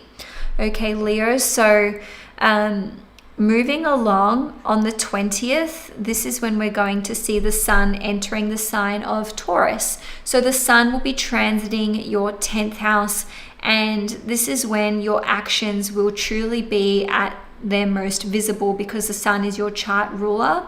So do be mindful of what you say publicly, what you bring to the attention of your boss or to HR or to upper management. This may be a time where you're feeling very creatively inspired, or maybe you're wanting to start your own business. And we will have the Venus-Uranus conjunction occurring at 29 degrees of Taurus in your 10th house. So that is on the 24th of April. And this is where we can see there being some kind of surprising development as it relates to your public status. Okay, so to me, the 10th house, and this isn't just a theory, this is something I see time and time again in my personal practice with my clients and with myself. The 10th house is not just your career. It is all of your high-level responsibilities. It is all of your formal status updates, as it is on the resume of your life, meaning, are you employed or unemployed? Is that casual, business, or part-time? Or are you retired? Are you a parent or are you not a parent? Are you a step parent, adoptive, grandparent? Are you in a relationship or not? Divorced, single, widowed? These developments are reflected by the 10th house and transits to the 10th house, or that involve the 10th house ruler. So long story long, Venus conjunct Uranus in the 10th house can see there being a shock or unexpected change as it relates to one or more of those things. So as an example, wasn't expecting to get this career opportunity or this interview, or I just spat the dummy one day and I resigned from my job and I wasn't planning it. Or it's like, I've been casually dating this person, but hey, we've really hit it off and I'm going to move in with them halfway across the country, so, or it could be like becoming a parent or a grandparent, and it all happens hard and fast, unexpectedly. Okay, so there can just be some really out of pocket, left field developments that impact your status. On the 24th of April, so just after Venus finishes up this conjunction with Uranus, it will enter your 11th house, which is so positive for your long-term goals and projects, your wider network, your friendship group, There'll be more opportunities for you to socialize and to expand your network further. This can be the introduction of a passive form of income, or perhaps if you already have passive or residual forms of income, then they could return a higher yield. Venus in the 11th house is recognition, baby. It's like you get a trophy, or you just get praise for a job well done. So Venus going through the 11th house can see you receiving some sort of positive recognition. Maybe that's from your peers, maybe this is online, maybe this is a boost to your social media platform or following. Perhaps this is more sales, especially if it's sales of, for example, a digital product or even physical products, but it's like, you know, these things are selling themselves like hotcakes, right? So there can be a boost to your finances in that department. On the 26th, we will see Uranus entering the sign of Gemini. So, you know, Uranus is going to be transiting your 11th house for the next 7 years through till 2033. We already got a glimpse of this transit back in 2025. Okay, so Uranus spent a few months in Gemini already from early July through till early November, but now this is the main show, if I can say that much. And this is good because Leos have been experiencing a lot of ups and downs and instability in terms of their work, whether that's like restructuring or having to reinvent themselves, or people thinking that their choices are perhaps like their choices in terms of career have been questioned. And so now Uranus is going to be making a sextile to you, which is a very positive, harmonious aspect. Leo, if you want to see my full predictions for you with Uranus in Gemini, go check out my Uranus in Gemini video. The link is in the description box of this YouTube video. And of course, if you enjoyed this horoscope, please give it a thumbs up. If you want to see more content on the channel, hit the subscribe button. I'm on Instagram and Facebook, same handle, which is just Astrology. If you want to see more content from me, I post regular updates and also some stuff to do with like I don't want to say my personal life, but if you want to get to know the astrologer behind the astrology reports, and then go follow me on Instagram. Have the best month, Leo. And now let's move on to Dear Virgo.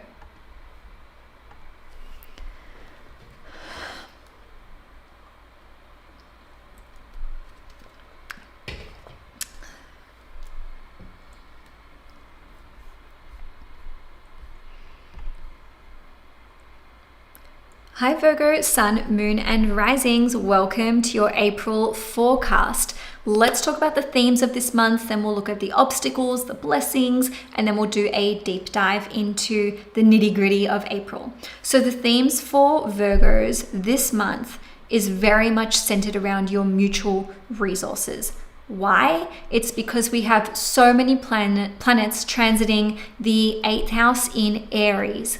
Okay, so with mutual resources, this can be combined bank accounts or investments with other people. This can be if you've got products that you sell through another website or a stockist and the revenue that comes through that. This can be your crypto.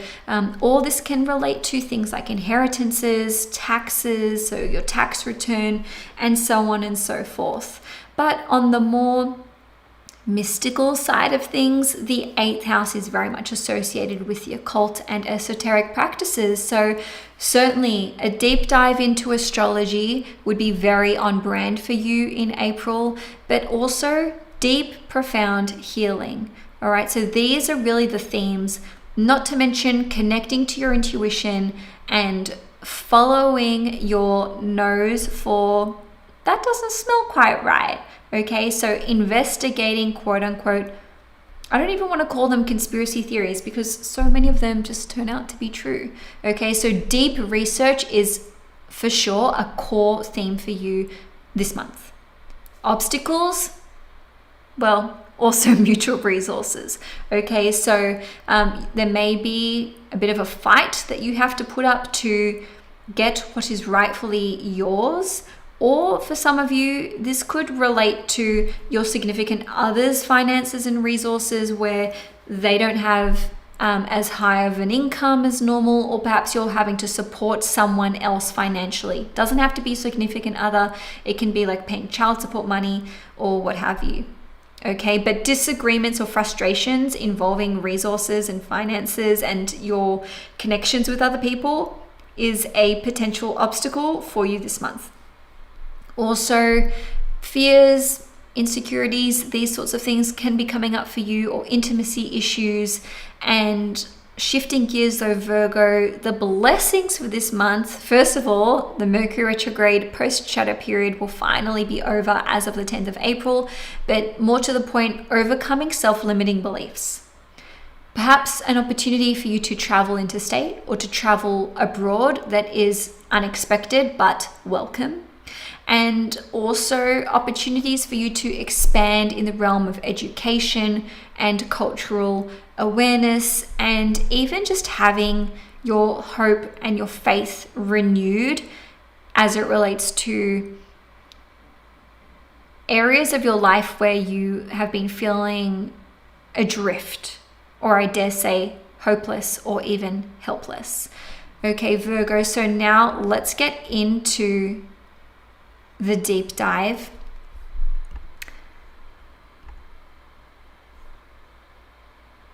Just a question, is the audio okay? Because I just had someone in the chat say that it keeps cutting off. If someone could confirm, that would be excellent. So Virgo, as we enter the month, Venus will be in the sign of Taurus. So 31st of March, Venus will enter Taurus, and it will be in Taurus in your 9th house for the majority of the month up until basically the 24th. Okay, so Venus is in its home sign in Taurus, loves to be in Taurus, and of course that means it is trining you.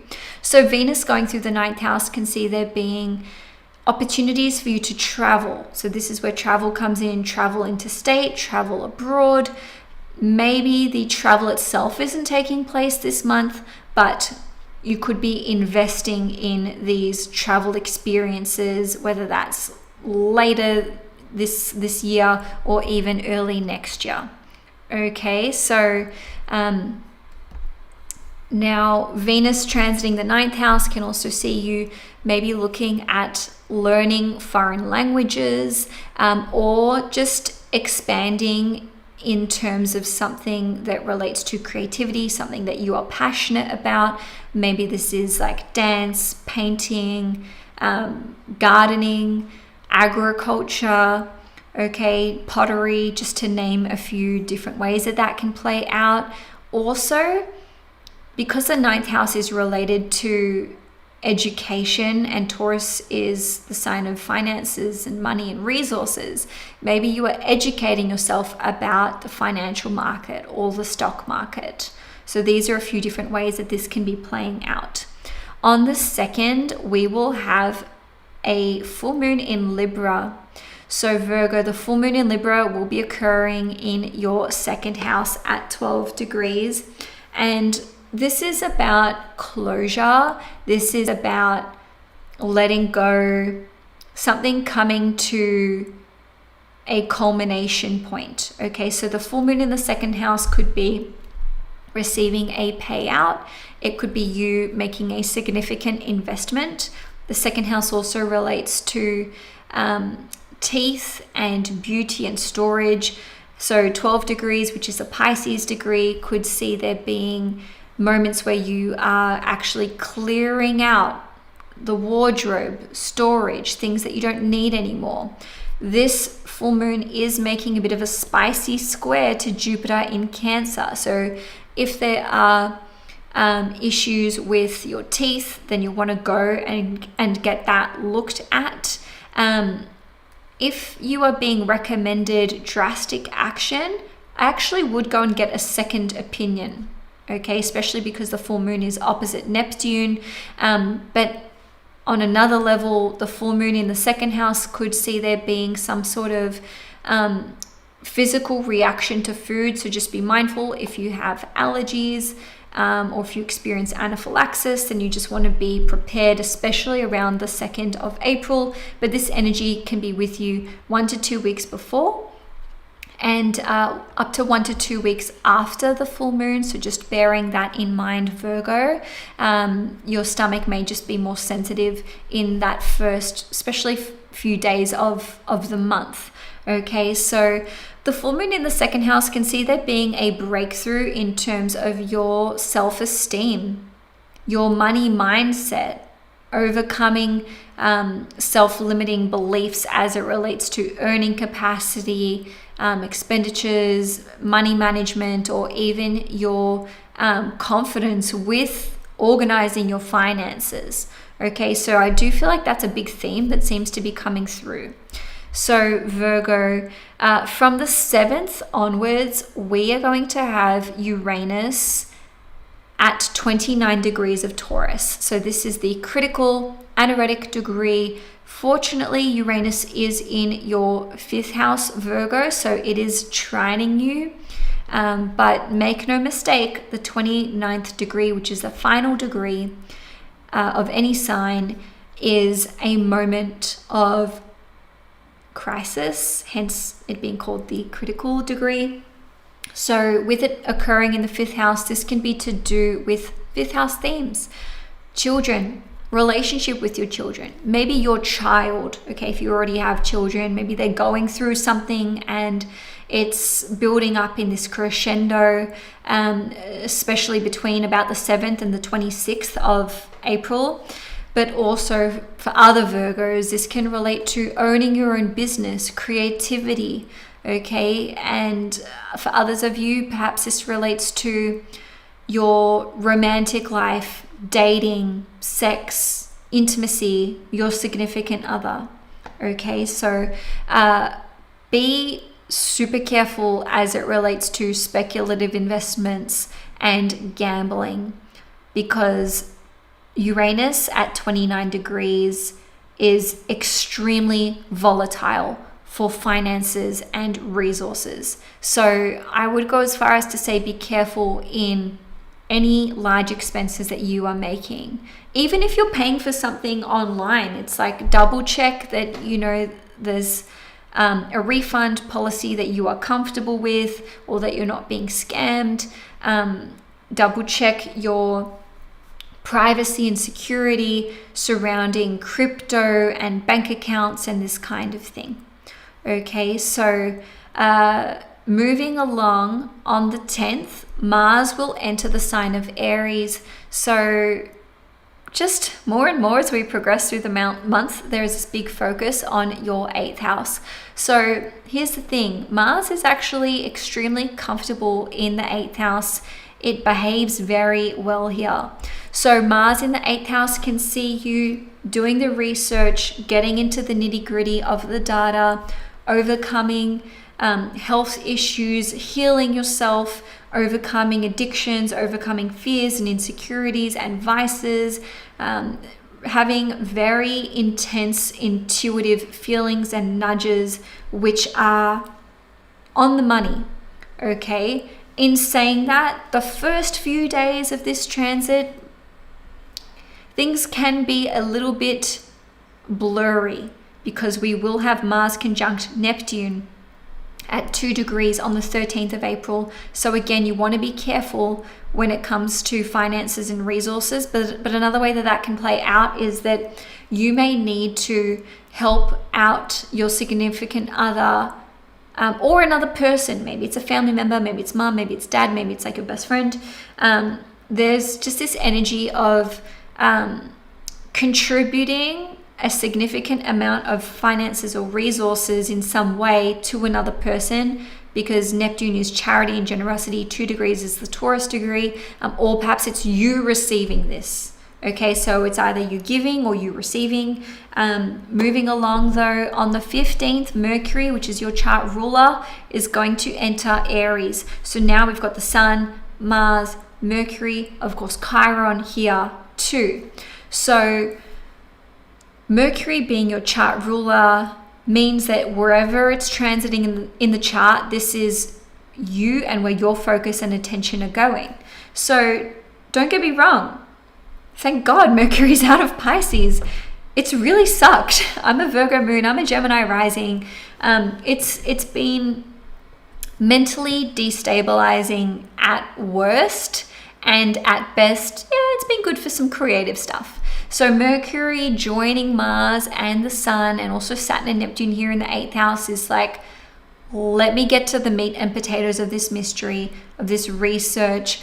Let me do my own healing. Let me investigate what works for me, what doesn't work for me. Let me go further into astrology. Let me go further into tarot, or anything to do with esotericism or the occult. It's like rabbit hole central. And just be mindful that you don't get lost in the weeds of that, because Mercury in the 8th house can really do unpleasant things to the mind.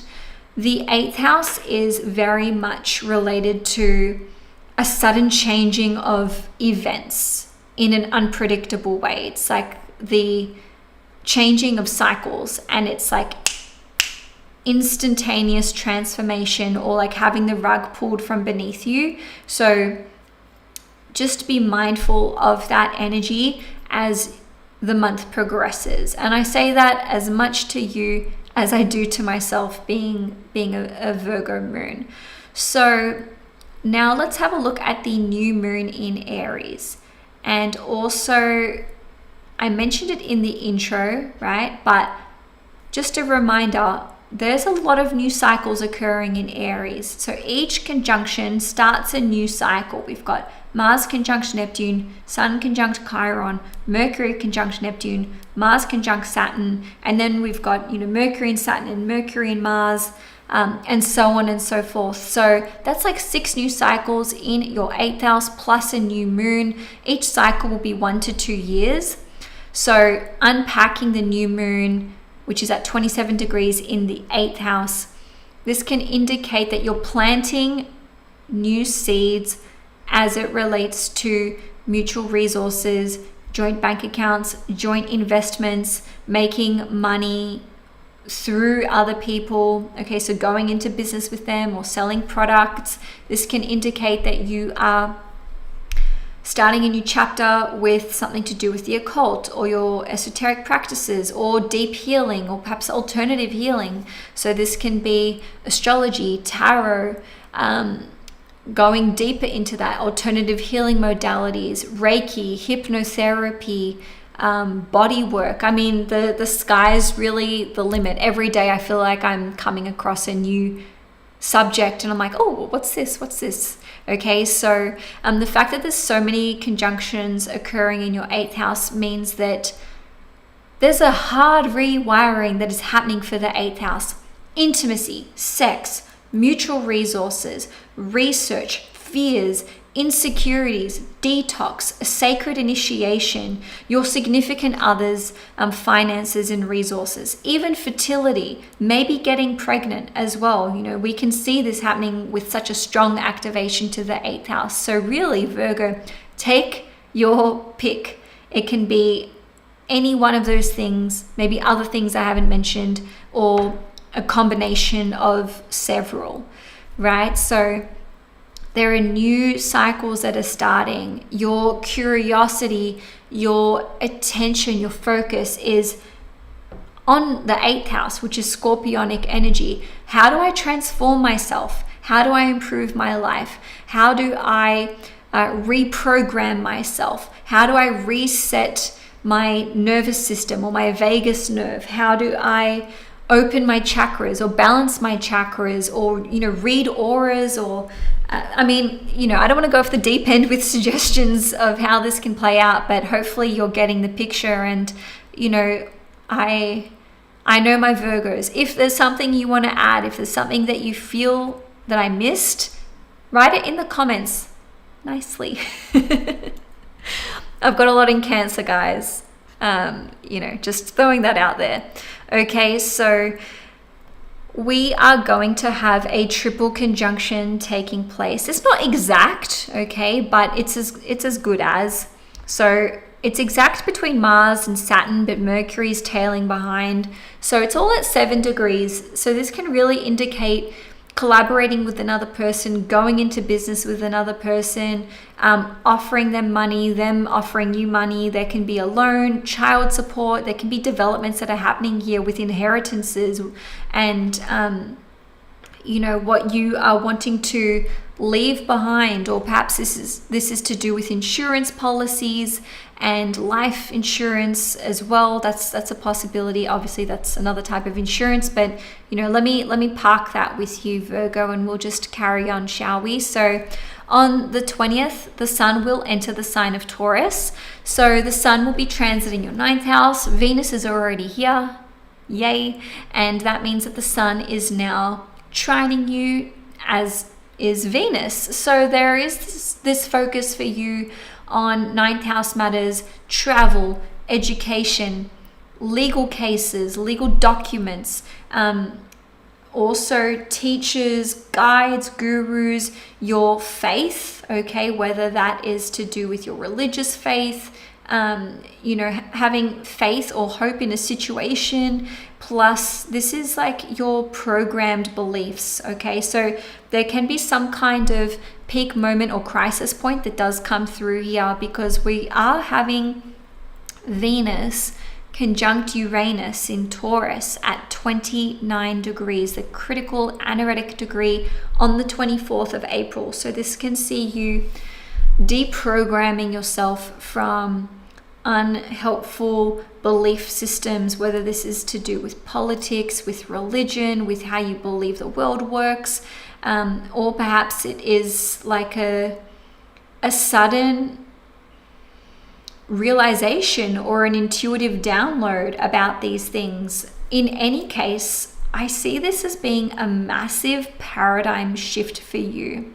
And for some of you, this could relate to your self-esteem, your self-confidence. This could relate to diet, food, nature, organic products, farming, agriculture, or like your money mindset.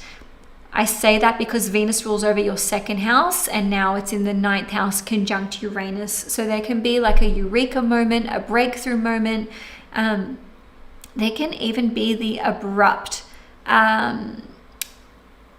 conclusion of a legal matter that comes to not even a grinding halt, but it's just not involved anymore. This has nothing to do with it. So that's interesting, because I didn't actually have that I didn't have that in my notes. It was just coming through. And anyway, there could be opportunities here for abrupt travel plans, or a change in travel plans, whether that's like I'm abroad and all of a sudden I have to come home, or it's like, hey, book a ticket, you fly out tomorrow, okay. Okay, so moments after that, not too long after, Venus will enter Gemini. So Venus will leave the 9th house and enter the 10th house. And so Venus transiting the 10th house can see there being more visibility for you with work, because it's going to be up here. Venus will be transiting your 10th house. So this can see you being viewed more favorably by your superiors, managers, your boss. Maybe there's opportunities, creatively speaking, for your work to be viewed and circulated and celebrated and appreciated, or perhaps you are just ready to release something, creatively speaking, out into the world. And of course, this can be like a change, there can be moments where you are maybe becoming romantically involved with someone who's like above your station, if we can call it that, in the workplace, or maybe you are making a relationship official, or people see you out and about holding hands with that person. So if you're not ready to announce a relationship, then just know that your actions, romantically speaking, your relationship is going to be a lot more visible. So that's from the 24th of April through till the 19th of May. Lastly, for the month, Uranus is going to enter the sign of Gemini on the 26th. Okay, so we got a glimpse of this transit already from early July through till early November of 2025, but now we're getting stuck into the thick of it, right? So this is a transit that will last well and truly until 2033 with Uranus going through the 10th house. This will absolutely revolutionize your career, your public reputation, your public persona, and align you to a much, much more authentic way of being, working, and expressing yourself out in the world. But if you want the deep dive version, then check out my Uranus in Gemini video. The link is in the description box of this video. If you enjoyed this video, Virgo, please give it a thumbs up. And if you want to see more content on the channel, hit the subscribe button. You can follow me on Instagram and Facebook for more content. In any case, I'll see you guys next month in May. So before we get into Libra, I'm going to take a short, approximately 10-minute break, and I will be back soon.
Hi Libra, Sun, Moon and Risings. Welcome to your April forecast.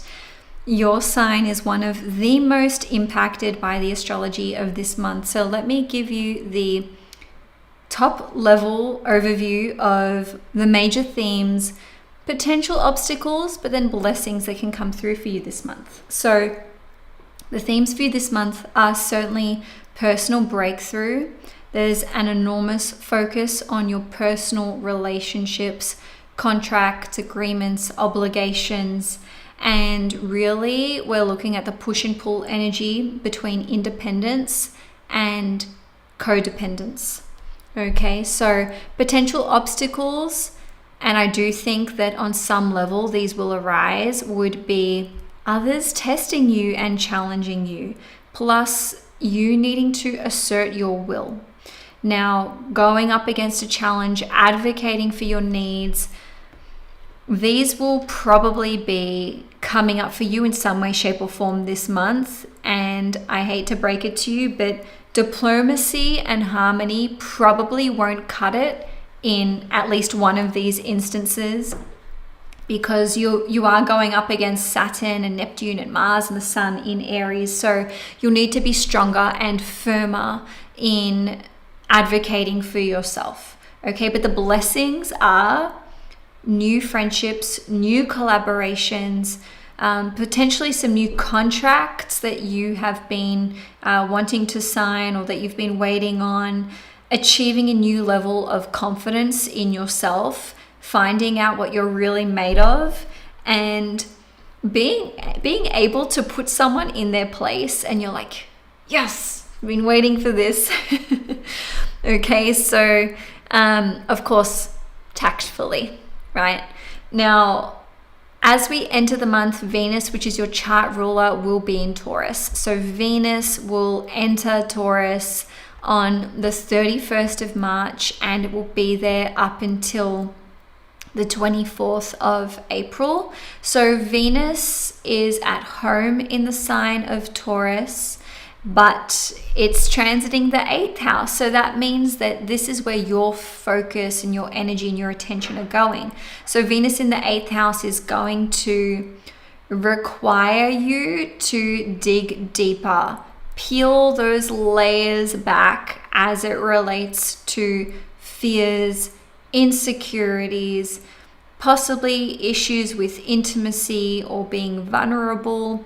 In saying that, the flip side of Venus in the 8th house could be that you are maybe, having a dalliance with another person, maybe exploring your sexuality with someone else. Perhaps there are personal breakthroughs in terms of you feeling like you understand yourself better, you're getting to know yourself better.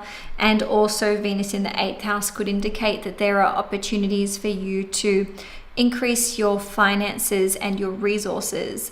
And this is done through your mutual resources or shared resources with other people. One moment, Libra. Let's put up the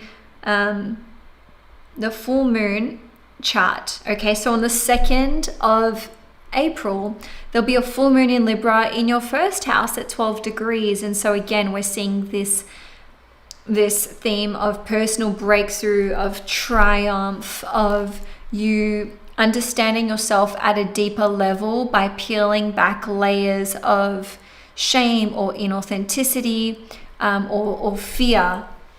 Okay, so this full moon is going to be squaring Jupiter in Cancer, and then of course, as you can see, it's making a trine to Pluto in Aquarius. So that trine is helping you to transform. It's helping you to be more authentic.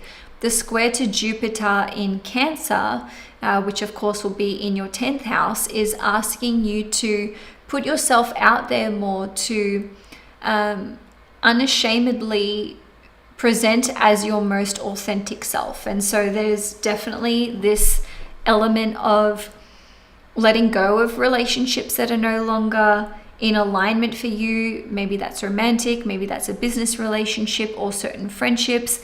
There could be some project that you are completing, or something where it's like, okay, I've reached this level, I've reached this stage or this new threshold. So there could be some sort of instance or situation which is actually worth celebrating.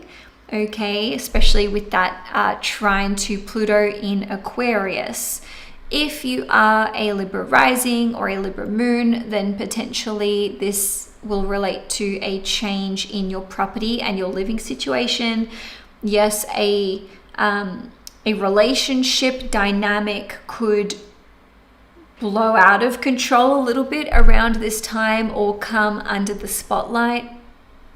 If you're a Libra sun, then maybe you are finishing up an important project, or it's an element of your work or your career, or maybe you're ready to launch a business. Okay, so moving along, Libra, from the 7th onwards, we are going to have Uranus at 29 degrees of Taurus. So that will be in your 8th house as well. So 29 degrees is the critical anaretic degree in astrology. So there could be discoveries that you are making, secrets that you are maybe discovering, or perhaps you are revealing more of a deeper truth or side of yourself to another person. There could be some cause for a refinancing in terms of assets or your mortgage or your mutual resources with another person. Now, moving along, and we will come back to that a little bit later with the Venus-Uranus conjunction, but nevertheless, from the 10th of April through till the 19th of May, Mars will enter the sign of Aries, which means it will be transiting your 7th house. And there's so much activity occurring in your 7th house. We've got a new moon here, we've got a lot of conjunctions taking place in your 7th house, but in any case, Mars in your 7th house can indicate that there's more like clashing with your significant other or with a business partner, or potentially in your personal one-to-one relationships. In saying that, Mars going through the 7th house, so ruler of the 7th in the 7th, could indicate that there's some sort of development on a relationship front or on a romantic front. So maybe someone new is entering your life, or perhaps there's like a sexual dynamic that is playing out. This will of course be for a select few of you. It is a general reading, so just take it as it resonates. But nevertheless, a few days later, we are going to have Mercury entering Aries as well. So now we've got Saturn, Neptune, Mars, the Sun, and Mercury all in your 7th house. And so really the major theme for you for this month is on your one-to-one personal relationships. It's on contracts, it's on services, it's on your commitments and obligations that you make to other people or that people have promised to you. Now, we do have a new moon in Aries, which I'm going to get up on the screen in just a moment. Oh no, there we go. Okay, so the new moon is at 27 degrees of Aries, and we've got all of these new cycles, right? Like the cycles being the conjunctions, Mars and Neptune, Sun and Chiron, Mercury and Neptune, Mars and Saturn. All right, so we've got 6 new cycles plus a new moon in Aries. So this can indicate that the seeds are being planted for a new relationship, whether that's romantic, business, client, friendship, or what have you. Maybe a new contract is being proposed. If you're in a relationship, then perhaps this is about taking things to the next level with your significant other, or maybe it's a prominent new chapter that is starting in their life, even if it's not necessarily involving you. So for example, maybe they're wanting to study something new or they're getting a new job. So for those of you who are in relationships this month in April, your significant other is going through a massive change, transformation, reprogramming. It's like a grand reset, if we can put it that way. Nevertheless, for those of you who are not in relationships, then this can be like a new contract, a new obligation. You're engaging the services of another person or of a professional. So this could be a solicitor or an accountant, or perhaps you are looking to get official documentation. So for example, a passport or a visa or something like that. And again, work contracts could be coming through with this one. So we do have a triple, it's almost a triple conjunction, like not quite, but as you can see here, we've got Mars and Saturn together, and then we've got Neptune, which is trailing behind a little bit. So that's on the 19th of April. And because 7 degrees is the Libra degree, which is like partnerships and relationships, you may be entering into a new contract or agreement that could span 1 to 2 years. Okay, so Libra, moving along.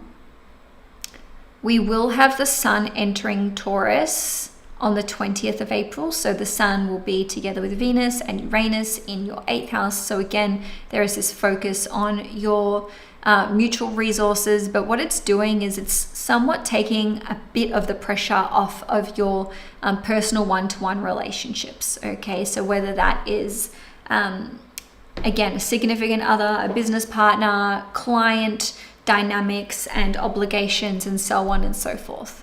So on the 24th, we will see Venus conjuncting Uranus in Taurus at 29 degrees, and that will be in your 8th house. So Venus is your chart ruler. Venus conjunct Uranus at 29 degrees is speaking volumes about the fact that you are ready to just purge yourself of something, because the 8th house is a very detoxifying house. It represents rapid transformation and change. You do have to be a bit more careful in terms of there is accident prone energy here. So just a spotlight on 22nd, 23rd, 24th of April. But in any case, Venus conjunct Uranus can be a bid for stepping into a more authentic way of expressing yourself, ridding yourself of certain fears, doing away with insecurities, allowing yourself to be more vulnerable with other people. That doesn't have to be romantically or sexually. It's just like, you know, okay, I'm feeling more confident within myself to share my true feelings with this person, even if it's like a close friend of yours. I do have to say that this is a potential for unexpected or unplanned pregnancy. So again, be more careful around, especially the 22nd, 23rd, 24th of April. On another note, do be mindful of your mutual resources that you share with other people, because there could be some unexpected changes that come through with this. By the same token, it could be like you coming into money that is very much unexpected. Okay, so listen to your intuition, because you could have some really significant intuitive downloads and psychological breakthroughs around that period of time. So not too long after, Venus will enter the sign of Gemini. So Venus will be transiting your 9th house for, up until the 19th of May, so just under 4 weeks. And this will feel a lot better for you. So Venus is coming out of the darkness of the 8th house, transiting your 9th house. So this can allow you more free reign when it comes to travel, exploration, education, exploring your creative gifts and talents. This can be a positive development in the way of engineering, import and export, and also just having more faith. Okay, that doesn't have to be in a religious sense. It's just like, I feel more connected to my higher self or to a higher truth or a higher power. And, for some of you, this could be like love or romance abroad or with a foreigner. On the 26th, so lastly for the month, the 26th of April, we'll see Uranus entering the sign of Gemini. We already got a preview of this in 2025. Uranus was there for several months from early July through till early November. And this transit will last until 2033. So again, there's a big focus on travel, education, your higher belief systems. And if you want to see more information on this or hear more information on this transit, then I advise you to check out my Uranus in Gemini video. The link is in the description box below. And that's all I have for you. So if you enjoyed this video, Libra, please give it a thumbs up. If you want to see more content, hit the subscribe channel. I'm also on Instagram and Facebook as well, and I offer private readings if you're wanting a personal consultation. Enjoy your month ahead, and now let's switch to Scorpio.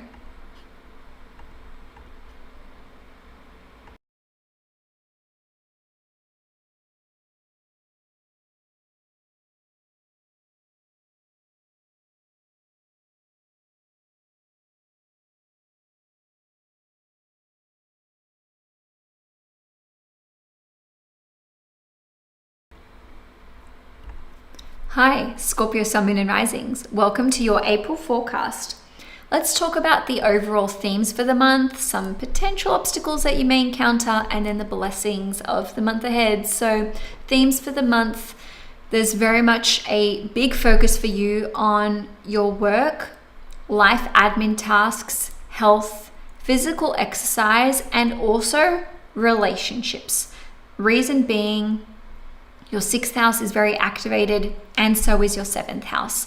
Potential obstacles this month could be in asserting boundaries or feeling rather overwhelmed by obligations, work duties, and there can be some miscommunications in relationships. When it comes to blessings though, this month you'll be able to get clear on your plan for your future. You can be determined to committing to a physical exercise regimen or healthier daily habits, being more productive in your work, and some of you may be adopting or taking home a new pet. Okay, so now let's have a look at the transits for the month ahead. So as we go into April, Venus will be transiting your 7th house. So Venus enters Taurus on the 31st of March and will be there for a bit over 3 weeks. Venus transiting your 7th house indicates that there is this focus on your one-to-one personal relationships. This is rather positive for love and for romance and for meeting someone special. And if you're already in a relationship, then there can be quite a focus on the existing dynamics within that relationship. This can also indicate that there are more clients who are signing on with you or signing up to work with you if that relates to the work that you do. On a different note, this can see you spending enjoyable one-on-one time with loved ones. Okay, so that could be like a best friend, your significant other, someone that you have a close personal relationship with. Okay, so moving along, on the 7th, on the 2nd, we're going to have a full moon in Libra. Okay, so this will be occurring at 12 degrees for you, Scorpio, well, for everyone, I dare say, and it will be taking place in your 12th house. So full moons that occur in the 12th house can be felt more under the surface. It's more of like a subconscious experience sometimes, not all the time. But the full moon here is bringing your awareness to unhealthy habits, okay, self-sabotaging behavior, and ultimately you can have a breakthrough, but I do think that it would be preceded by some sort of breakdown. I was trying to think of a softer way to say that, but You guys are Scorpios. You don't want soft. You just want the cold, hard truth, right? So there may be some sort of emotional crisis or episode that arises with this full moon. So this is early in the month, or even in late March, where it's just like things are coming to a head. Maybe grief is coming up to the surface, maybe certain fears or triggers are rearing their ugly heads. But the good news is that the full moon in the 12th house is like, you can release it. You can let it go. You can cry it out. You can write it down. You can burn that piece of paper. That's what I like to do on a full moon. You can have intuitive downloads. These can come through meditation. These can come while you're sleeping. These can come through tarot readings or astrology readings, where it's like, this is the problem. Here is the answer. On that note, Scorpio, I do actually offer private astrology readings and even tarot readings. My tarot cards are never far from me. So, back to the reading though, the full moon in the 12th house can see you overcoming an addiction, overcoming a vice, or perhaps just becoming more aware of a self-sabotaging behavior. On a positive note, this can see you completing a creative project or a creative work, maybe being divinely inspired. This could be something artistic in nature. This could be to do with poetry or creative writing or music or something of that nature. I do really feel that you'll be connecting far more deeply to your intuition in those first early days of the month. Okay, Scorpio, so from the 7th of April through till the 26th of April, Uranus will be at the critical anaretic degree, which means it's at 29 degrees. It's in its absolute final moments of Taurus in your 7th house. So again, real talk, this is make or break for you when it comes to your relationships. Significant other, husband, wife, best friend, or someone that you're in business with, a business partner, or even a client. Are you in?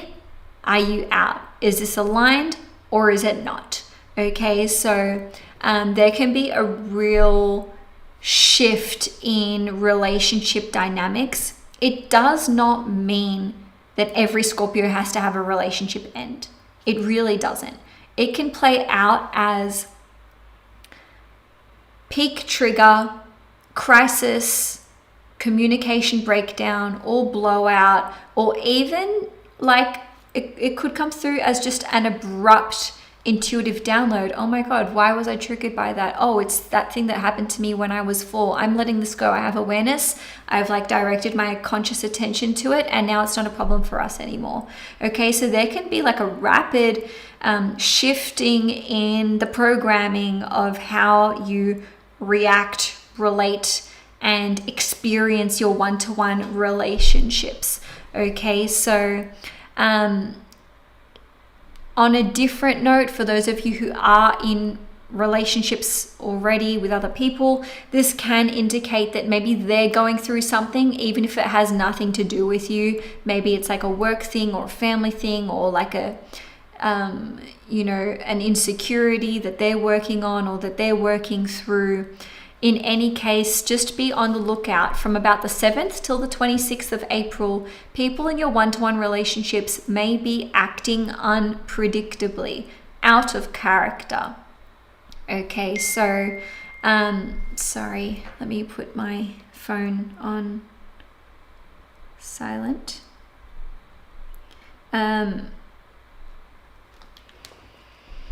I beg your pardon. Okay, so where are we? So on the 10th, Mars is going to enter the sign of Aries. So Mars is your chart ruler.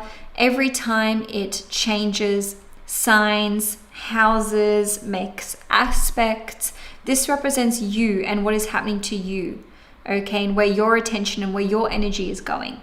So Mars is at home in the sign of Aries, and this means your attention is on your daily habits, health, fitness, work, projects, your employees, if you have employees, cleaning, decluttering, pets. These are all things that will be coming up for you.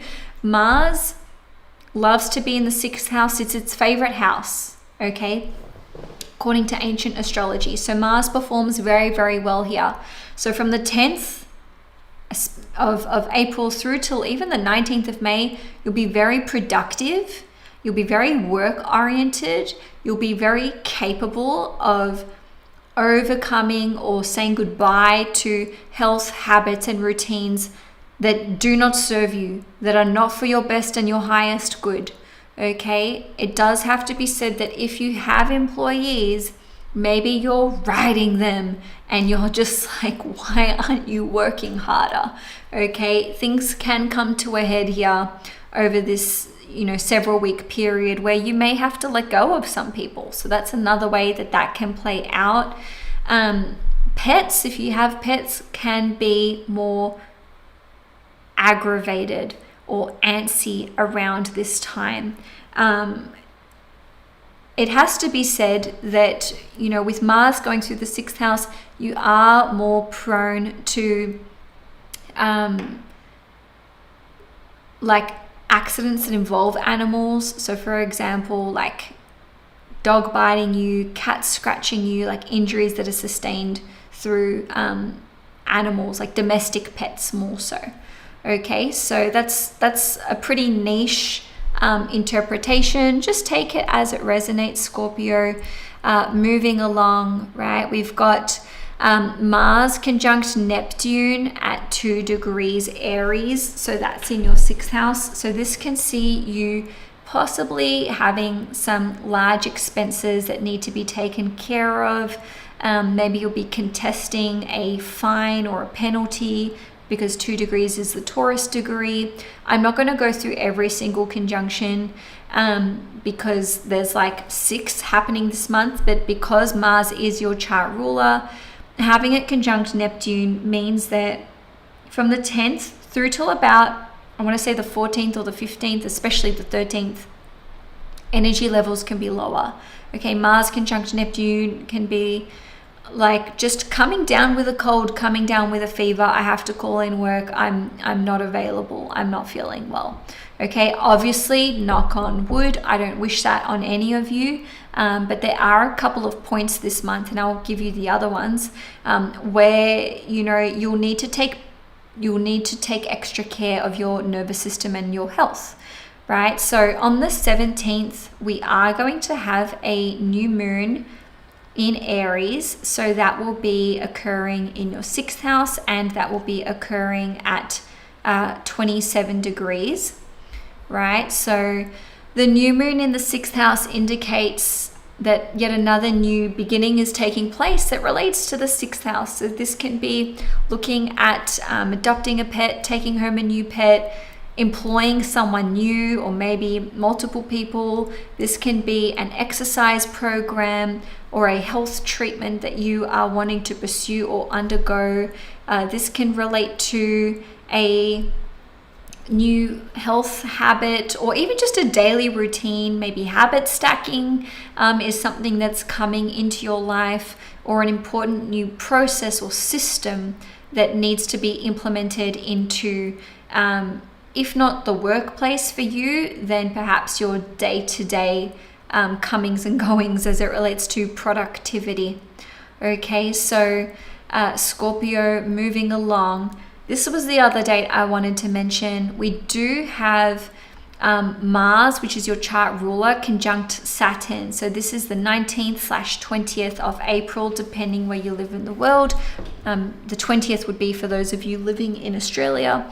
So this is a time where, again, energy levels can be lower, vitality can be lower, frustration can be at an all-time high. So you may need to suppress your anger or rein in your temper around the 19th or 20th, because things can just get really, really frustrating.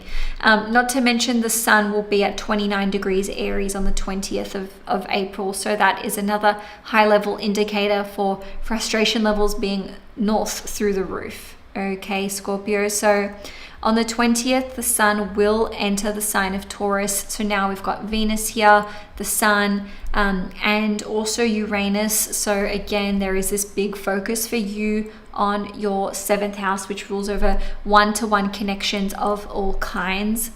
Now, we've got Venus conjunct Uranus at 29 degrees Taurus on the 24th of April in the 7th house. So this can really be that make or break moment for you with your one-to-one relationships. Maybe this is with a client, maybe a friend, maybe your significant other. The 7th house is also your second born child, right? So there can be some peak moments where it's like, I'm putting everything out on the table, you're putting everything out on the table, because Venus is the relationship and Venus is the ruler of the 7th house, and Uranus can be like that explosion of like emotion, feeling, information, right? You know, maybe this is like sexual tension finally boiling over with someone. Maybe this is like declaring your love for another person or vice versa. Okay, so peak moment doesn't need to be quote unquote negative, right? It's just like, what is the truth of this relationship? On the 24th of April, we are going to have Venus entering Gemini. So just a few hours later, Venus will be in the sign of Gemini, transiting your 8th house. Okay, so Venus through the 8th house can see there being a spotlight on your mutual resources, the occult, esoteric practices, doing away with certain vices or addictions and the ways in which you're overindulging, but also it can be taking your romantic relationship to a deeper, more intimate level. On the 26th, Uranus will enter the sign of Gemini. So it's going to transit your 8th house. It's going to finally leave your 7th house where it's been transiting since 2018.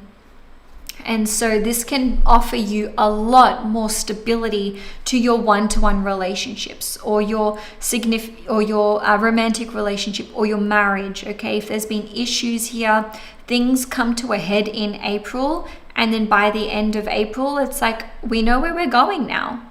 We get it, right? So if you want to go on a deeper dive into Uranus in Gemini, I've got my Uranus in Gemini video, which is up on my YouTube already. The link is in the description box below. So Scorpio, if you enjoyed this video, please give it a thumbs up and subscribe to the channel if you want to be updated when new videos get released. I'm also on Instagram and Facebook as well if you're wanting to see more regular updates from me. Thanks so much, Scorpio, and now let's move on to Sagittarius.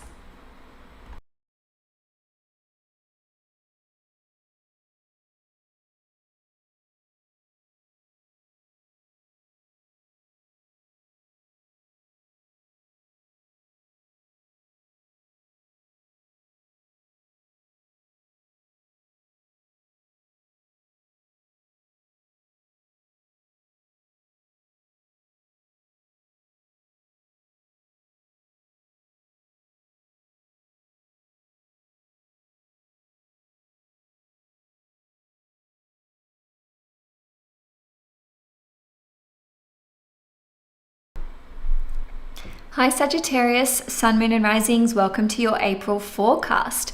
Let's talk about the overall themes for this month, plus potential obstacles and then blessings that look like they're coming through for you. So themes for this month are very much around creativity, inspiration, maybe starting your own business or developments in that department if you already own your own business. Then we've also got love, romance, sex, children, and even relationships and collaborations with other people. And the reason I'm saying this is because your 5th house is very activated, and later this month, your 7th house will be activated as well. Okay, so potential obstacles this month could be some kind of a crisis in the workplace or a conflict reaching a breaking point. Now, blessings this month will come through as you being more inspired, more creatively inspired, that is to say, more determined, having higher energy levels, and also you may be able to solve several issues that have been going on for the past several months. Okay, so there's such a heavy activation of Aries energy in your 5th house, and all of this Aries energy is trining you, which is breathing new life and energy into you. Okay, so Sagittarius, now let's get into the details of the forecast. So as we enter the month, Venus will be transiting your 6th house. Okay, so that's from the 31st of March through till almost the end of the month, so the 24th of April. Venus in the 6th house can see there being more enjoyment that you are getting out of your work. This can see you enjoying turning your attention to healthier habits, eating right, physical exercise. So it's like, how are you nurturing yourself? How are you nourishing yourself? Venus is at home in the sign of Taurus. To be fair, Venus isn't super happy going through the 6th house, but you know, Venus in the 6th house can see you actually getting rid of possessions, decluttering, maybe going through your possessions and your valuables and just donating them or doing away with them. So on the 2nd, we are going to have a full moon in Libra at 12 degrees. So this will be occurring in your 11th house, and this can lead to there being some kind of culmination point as it relates to your long-term goals and dreams for the future. So maybe this is realizing them, maybe this is completing an important project that you have been working on, or perhaps it's reaching some kind of peak. The 11th house also represents our wider network, and so because the full moon here is making a square to Jupiter in Cancer, there could be a bit of a breakdown in your in a community that you are part of, where it's like, I'm not seeing eye to eye with this person, or I don't want to be involved or associated with this anymore. On a different note though, this could indicate that there's just a transformation of your social identity. Okay, so on the one hand, we've got the square to Jupiter, which is putting pressure on this on your social network, but also the moon is trining Pluto in Aquarius. So maybe it's just that you're being pushed outside of your comfort zone in terms of, think like networking events, social gatherings, hosting things, being maybe more in the spotlight in a social capacity, whereas you normally know these people, for example, from work or in another capacity, okay, for want of a better term. So the full moon in the 11th house could also indicate that there is some recognition that is coming your way for a job well done, right? So perhaps you are being praised for some kind of contribution that you have made. That doesn't have to be in a work sense, just take it as it relates to you. But then the square to Jupiter in Cancer is like, oh, I'm uncomfortable with this level of attention on me, or now I've drawn attention to myself and people want to know more, and I'm like, I didn't sign up for that. Okay, so that's just a few different ways that can play out. Again, this is on the 2nd of April, but full moon energy can be with you 1 to 2 weeks before and up to 1 to 2 weeks after the full moon. Okay, Sagittarius, so from the 7th of April onwards, Uranus will be at 29 degrees Taurus in your 6th house, and that is the critical anaretic degree. And so Sagittarius, this is where things can get a little hairy when it comes to your work that you have to carry out, or perhaps it's like an existing conflict or challenge that you are experiencing. And for others of you, this could relate to loans, okay, so financial matters. So Uranus will be at 29 degrees from the 7th till the 26th of April.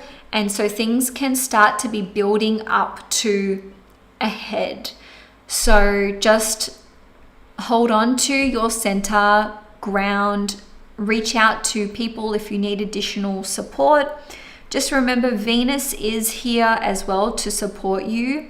So I do feel like there is help available or support available or things that you can do to soften any hard edges of a conflictual situation or a conflict or a conflictual situation at work that may arise. Okay, so on the 10th, Mars will enter the sign of Aries. So that means Mars will be transiting your 5th house. We've already got the Sun here and Chiron and Saturn and Neptune. And, you know, we've still got Mercury coming as well. So more and more planets are transiting your 5th house, which means that these planets are trining you, and this can lead to more creative inspiration, more motivation and energy to channel into creative pursuits, or maybe starting your own business. Mars here in the 5th house can spice things up in your dating world or in your existing relationship. So maybe this is reintroducing the spark into your relationship if you're in a relationship already. Or maybe there is, maybe you're going to take things to a sexual level with someone that you've been dating or casually seeing. It has to be said that Mars transiting the 5th house can be more testing on your romantic relationship, because it can kind of be like pushing on buttons and triggering in a way. And for those of you who have children, well, Mars transiting the 5th house can see them rebelling more, or just like not listening, being a little bit more hot-headed or hard-headed, I guess is a way that we could interpret that. Now, we are going to have a series of conjunctions in your 5th house. I won't unpack them all, but just letting you know that we do have Mars conjunct Neptune on the 13th of April in your 5th house. So that will be at 2 degrees, which is the Taurus degree relating to money and resources. Just a high level warning here to be careful of financial investments that you are making around the 13th, because all may not be as it seems. And taking big financial risks around this time, it could be like high risk, high reward, but Mars Neptune is like, maybe don't take action, right? Because Mars is the action you want to take, and Neptune is like obfuscating things, where things are blurry, things are unclear, things aren't what they seem. On the 15th, Mercury will enter Aries, okay? So now we've got the Sun, Mars, Mercury, Chiron, Saturn, Neptune. You know, that's a lot. That's a lot in Aries, and you're one of the lucky ones, Sagittarius, because all of these planets and placements, they're trining you, right? So without a shadow of a doubt, there is just this huge emphasis on your 5th house: love, romance, sex, children, creativity, leadership, starting your own business, athletics, sport, like physical feats, you know, where you're pushing your body and you're exerting yourself. So these themes do just keep coming up again and again and again in your reading, right? So on the 17th, we do have a new moon in in Aries at 27 degrees in the 5th house. So I've put it up on the screen there for you. You can see we've got Neptune, Mercury, Mars, Saturn, Chiron, and of course the Sun and the Moon. So I repeat, all of this is trining you, which is positive. And new moons are all about sowing seeds, planting those seeds, setting new intentions. It's like the new chapter that is starting. And because there's so many conjunctions in Aries in your 5th house, I think that things are going to play out on in a multitude of ways for you. Okay, so for some of you, this can be entering the dating world, putting yourself out there, starting a new relationship, or even just meeting someone new that you kind of fancy. And for others of you, this can be starting a family, maybe getting pregnant, or you're starting to try to conceive. Others of you may be starting a new business or taking your existing business to a new level where it's like, I want to develop a new product or a new service. The fifth house is also associated with positions of leadership, entertainment, performance, plus creative writing. So maybe you're looking at writing a new book, maybe you're looking at starting a new sport, maybe you're looking at performance, whether that's in musicals, dance, sport, spoken word. It's like a really creative time for you. And maybe others of you are like, I want to work with a vocal coach, or I want to start learning how to paint or to draw, to learn a new instrument, right? So those are just a few different ways that that can play out, Sagittarius. Now, we do have the Mars-Saturn conjunction. It's almost a triple conjunction, but Mercury is trailing behind a little bit. So that's occurring at 7 degrees in your fifth house. So this can be coming through as like a high level commitment. Maybe it's like a 1 to 2 year commitment that you are making. Maybe it's signing a contract. Maybe this is to do with getting into a relationship or starting a business, or creative works that are going to take a while to unfold. Because the fifth house rules over children, a way that this could play out for those of you who do have children already is that there's just a lot of new developments that's happening in their life, right? So maybe maybe these things don't really play out for you on this personal level, but my gosh, when you look at your child or one of your children and what they're doing in their life, and you're like, wow, they're going through a massive transformation. Like a lot is happening for them, whether that is to do with work or a new relationship or getting pregnant. Maybe you're becoming a grandparent as an example. So that is just something to consider. So on the 20th, the sun will enter the sign of Taurus. So that means we've got Venus here, we've got Uranus here, and again, we are shifting that focus now to more so to the sixth house. There is already a focus there with Venus being in Taurus already, but ultimately this is indicative of you wanting to do meaningful work, wanting to be productive. And I actually see this as helpful for Venus, because Venus can kind of flounder around and be a people pleaser in the sixth house. And the sun here is just like, okay, let's not be exploited. Let's advocate for ourselves and whatnot. So on the 24th, Venus will conjunct Uranus in Taurus at 29 degrees in the sixth house. So again, that 29 degrees is being super activated with this conjunction. So therefore, there can be some kind of work situation which just becomes front and center for you in terms of your attention on this thing. Okay, so there may be some kind of revelation with your work. Maybe you are letting go of an employee. If you're in that situation, you've got employees, or there could be a shock exit from an employee. Venus conjunct Uranus could be you no longer having to carry out certain duties with your work. And, you know, it could be some kind of surprising development as it relates to finances or resources, or an existing work relationship for you. Okay, so on a different note, Venus conjunct Uranus in the sixth house at 29 degrees could play out as some kind of health situation that you need to be aware of. Okay, so maybe this is like coming down with a fever or not feeling well.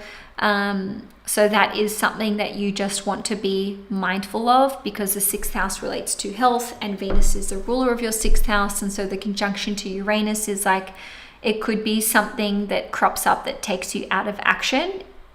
In saying that, it could be over as quickly as it started. So on the 24th, not too long after that, Venus will enter the sign of Gemini. So then Venus will be transiting your seventh house through till the 19th of May. this is a lot more comfortable for you with Venus here in the 7th house. So this can see there being positive developments as it relates to your one-to-one relationships, whether that's with clients, with co-workers, with close friends, or even your significant other. This is a positive tick for relationship dynamics as well. So Venus in the 7th house could see there being a focus on your relationship with your significant other, or perhaps there being developments in an existing connection, even if you're not, together. So on the 26th, Uranus will enter the sign of Gemini, which means it's going to transit your 7th house. So Venus will be here as well already. And wow, this sees it being the conclusion of Uranus's transit of your 6th house since 2018. So there may have been lots of ups and downs as it relates to your work, your health, conflictual situations or relationships. And so now Uranus transiting the 7th house can see there being a realignment to authentic relationships, because Uranus is like divine truth. It demands authenticity. And so there can be some real fast-paced dynamic changes in those one-to-one connections. But Sagittarius, if you are wanting more information on this transit, then you can go and check out my Uranus in Gemini video. So that is in the link in the description box below. If you enjoyed this video, Sagittarius, please give it a thumbs up and subscribe to the channel if you want to see more content from me. And you can also follow me on Instagram and Facebook as well. Now let's dive into Capricorn.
Hi Capricorn, Sun, Moon and Risings. Welcome to your April forecast.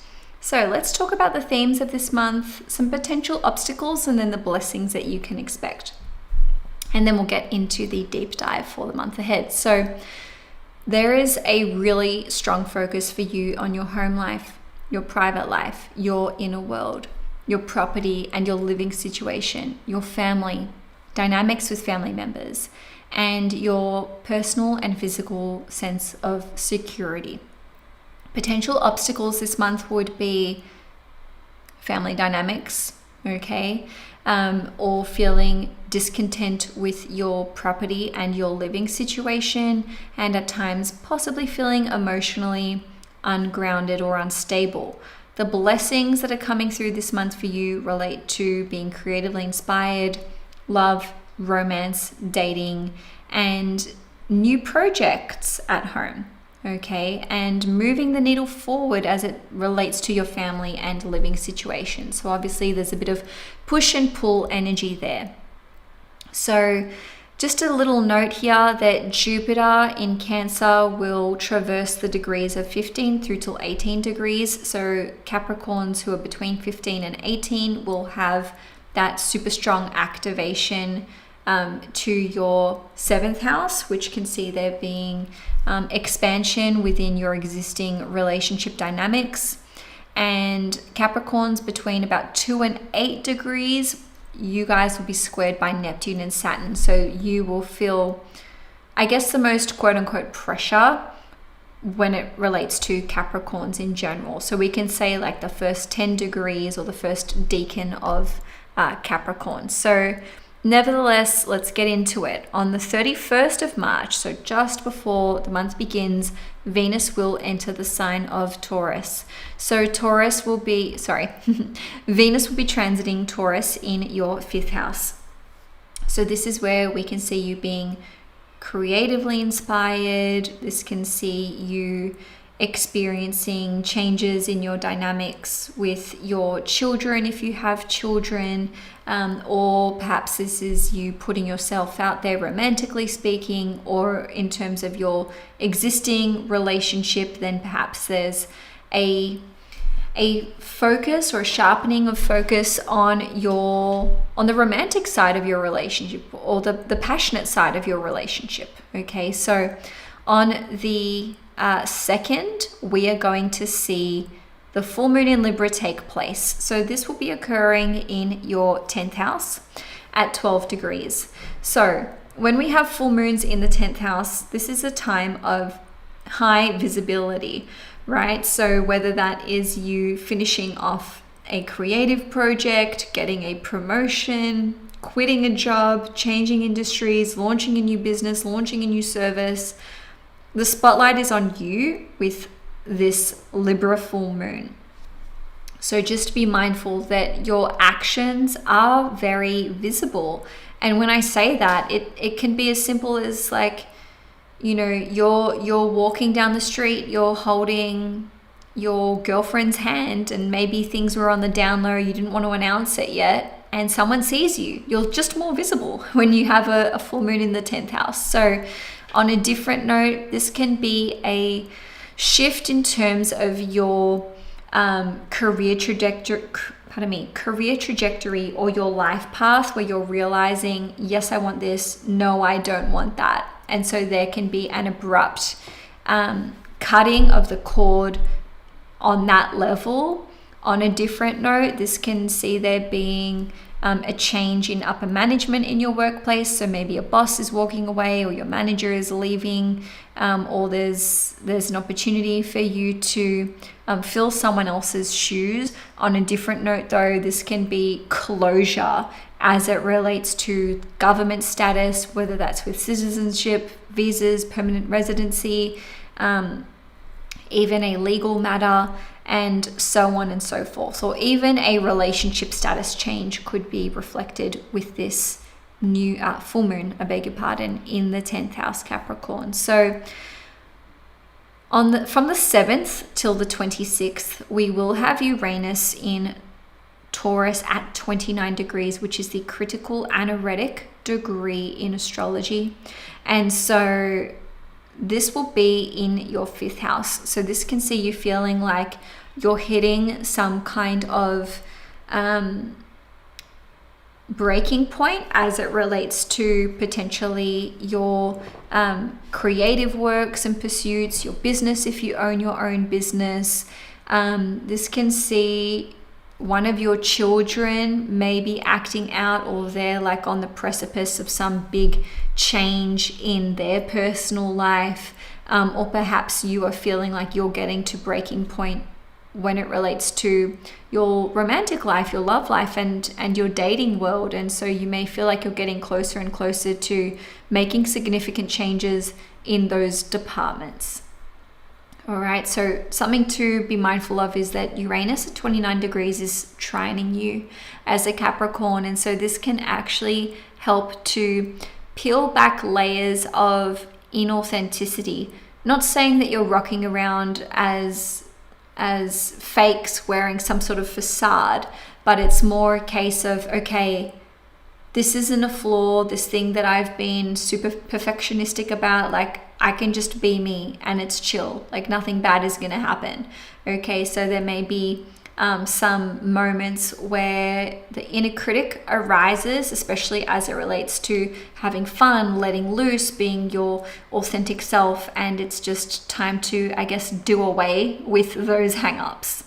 Now, on the 10th, Mars is going to enter the sign of Aries, right? So that means that Mars will be transiting your 4th house, and wherever Mars goes, this is where we can experience challenge or hardship or some sort of setback, but by the same token, we can be a lot more motivated in that department.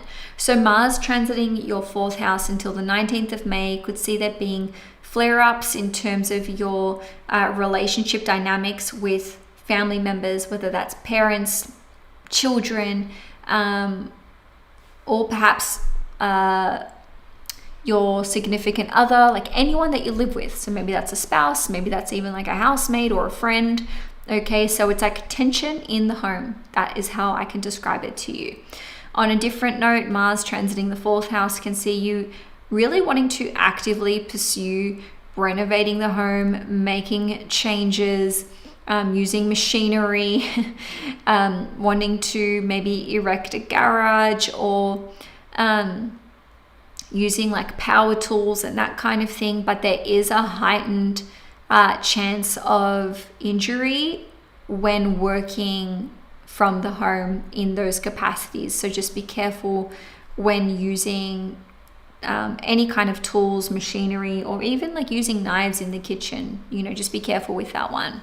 Okay, so on the 15th, Mercury is going to enter the sign of Aries. So now we've got Mars here, Mercury, the Sun, Chiron, Saturn, Neptune. I mean, there's just so much happening in your 4th house, and that is the reason why I started off the video by saying there's a focus on your living situation, your property, your family, your emotional and physical security, and so on and so forth. So we do have several conjunctions happening in the sign of Aries. For example, we've got a Mars-Neptune conjunction, a Sun-Chiron, a Mercury-Neptune, a Mars-Saturn, and we've got almost like a triple conjunction, but not quite exactly, which I'll talk about a little bit later. But really, if you're wanting to relocate, if you're wanting to renovate, if you're wanting to have someone move in, kick someone out, if you're wanting the dynamics within your family to shift and to change, then April is the month where it's going to happen,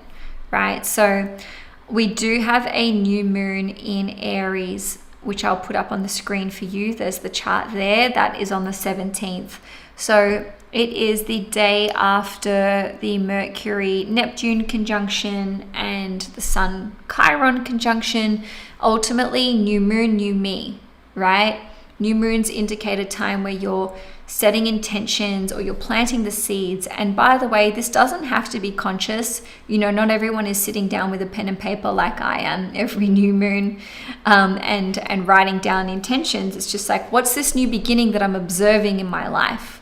So the new moon in the 4th house, again, can relate to changing a change in your living situation. So whether that's people moving out, people moving in, buying, selling, purchasing an investment property, getting a new flatmate, your couch surfing potentially, or this can be to do with starting a family, or investigating things like your ancestry, your lineage, 23andMe, and all that hullabaloo, right? So this can be a time where you are creating new traditions within your family, where there are new dynamics that are unfolding as it relates to your family connections, like the relationship that you have with various family members.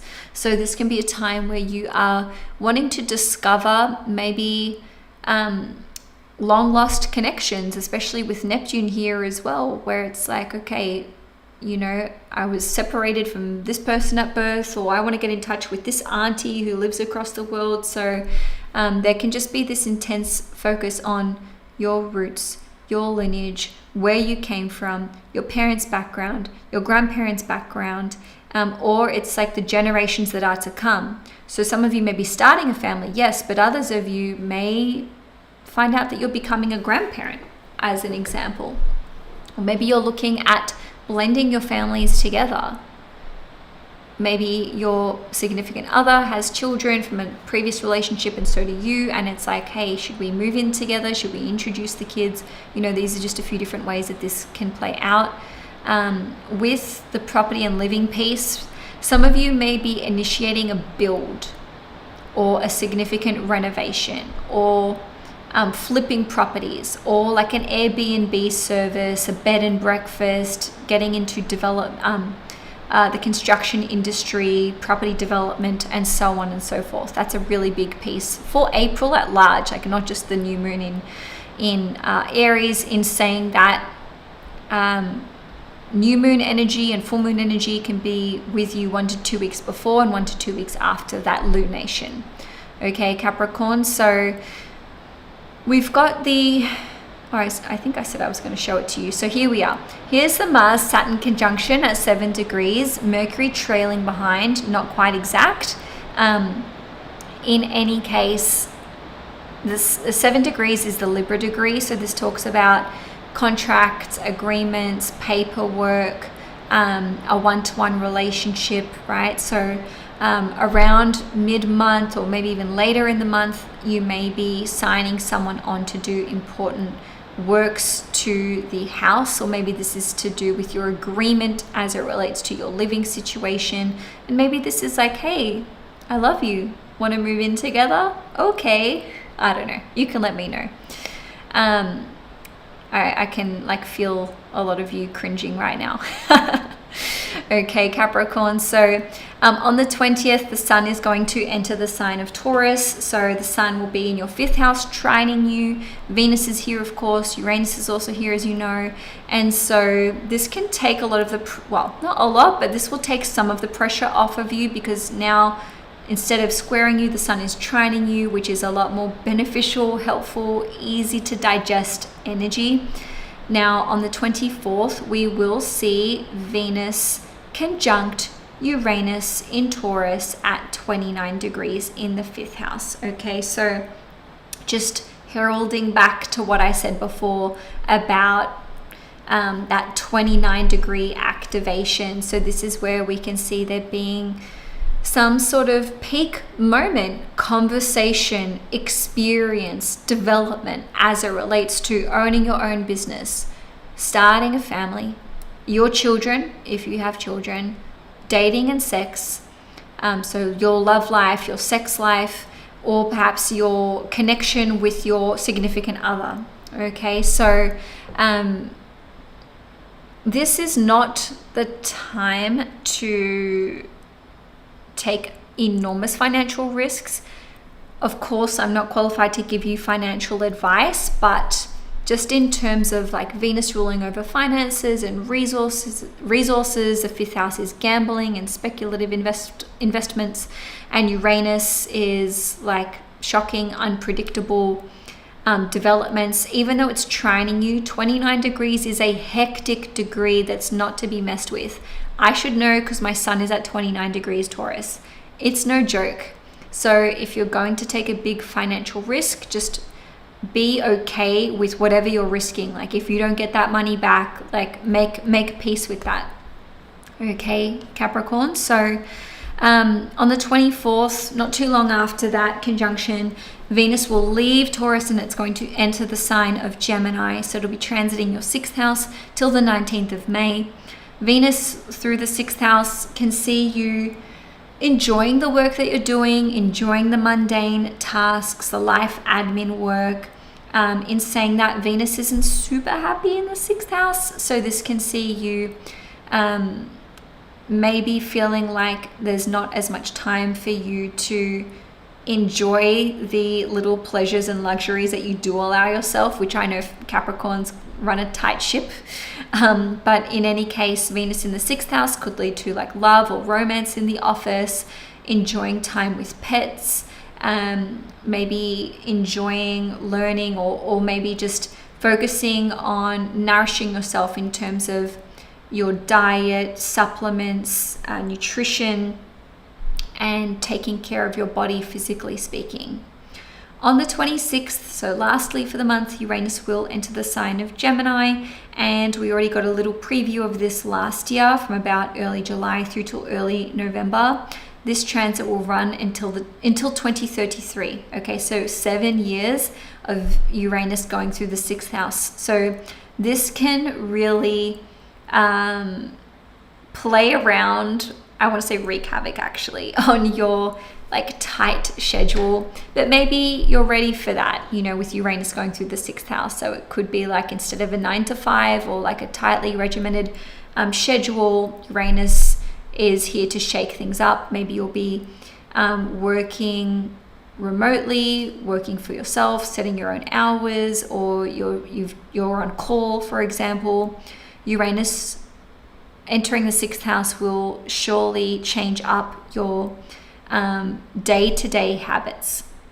If you want more information on how Uranus in Gemini is going to impact you, then I recommend that you watch my Uranus in Gemini video. So the link is in the description box of this video. Capricorn, if you enjoyed this video, please give it a thumbs up and hit the subscribe button if you want to see more content from me. And also you can check me out on Instagram and Facebook. I post a lot of astrological updates there. So thanks for watching. See you next time. Let's move on to Aquarius.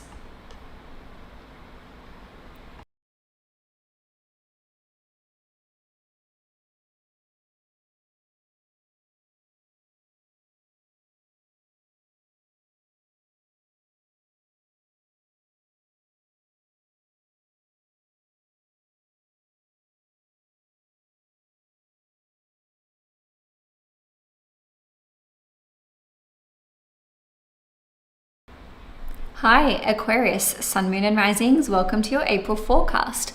Let's talk about the themes for the month. There's a big focus for you on friendships, co-workers, contracts, even sales, marketing, projects, and also qualifications. So think learning new things, diplomas, certifications, apprenticeships, and so on and so forth. So there's that big focus on the 3rd house, which is where or how we arrive at such topics and themes for you for the month of April, and that really will be the whole month. Okay, so potential obstacles for you this month could arise in the home and private life department. So think your family situation, your property and living situation, so family dynamics, as well as things like your emotional security or feelings of emotional stability.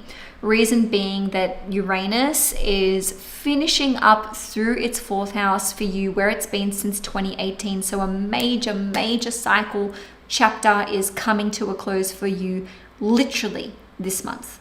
Blessings this month: new friends, new projects, exciting new business ideas, new qualifications, new skills that you're learning or developing, perhaps feeling inspired to pursue something creative, to start your own business, and possibly love and romance, so romantic developments. Okay, so in terms of time frames and transits, we're going to get into that now.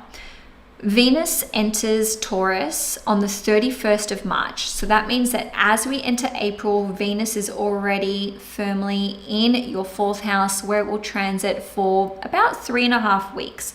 So Venus transiting your 4th house indicates that there's a focus for you on your property and your living situation. Maybe you're wanting to entertain, have people over to the home. Maybe you're wanting to redecorate. This can indicate that there are family connections that are a focus for you, okay, with Venus going through that 4th house.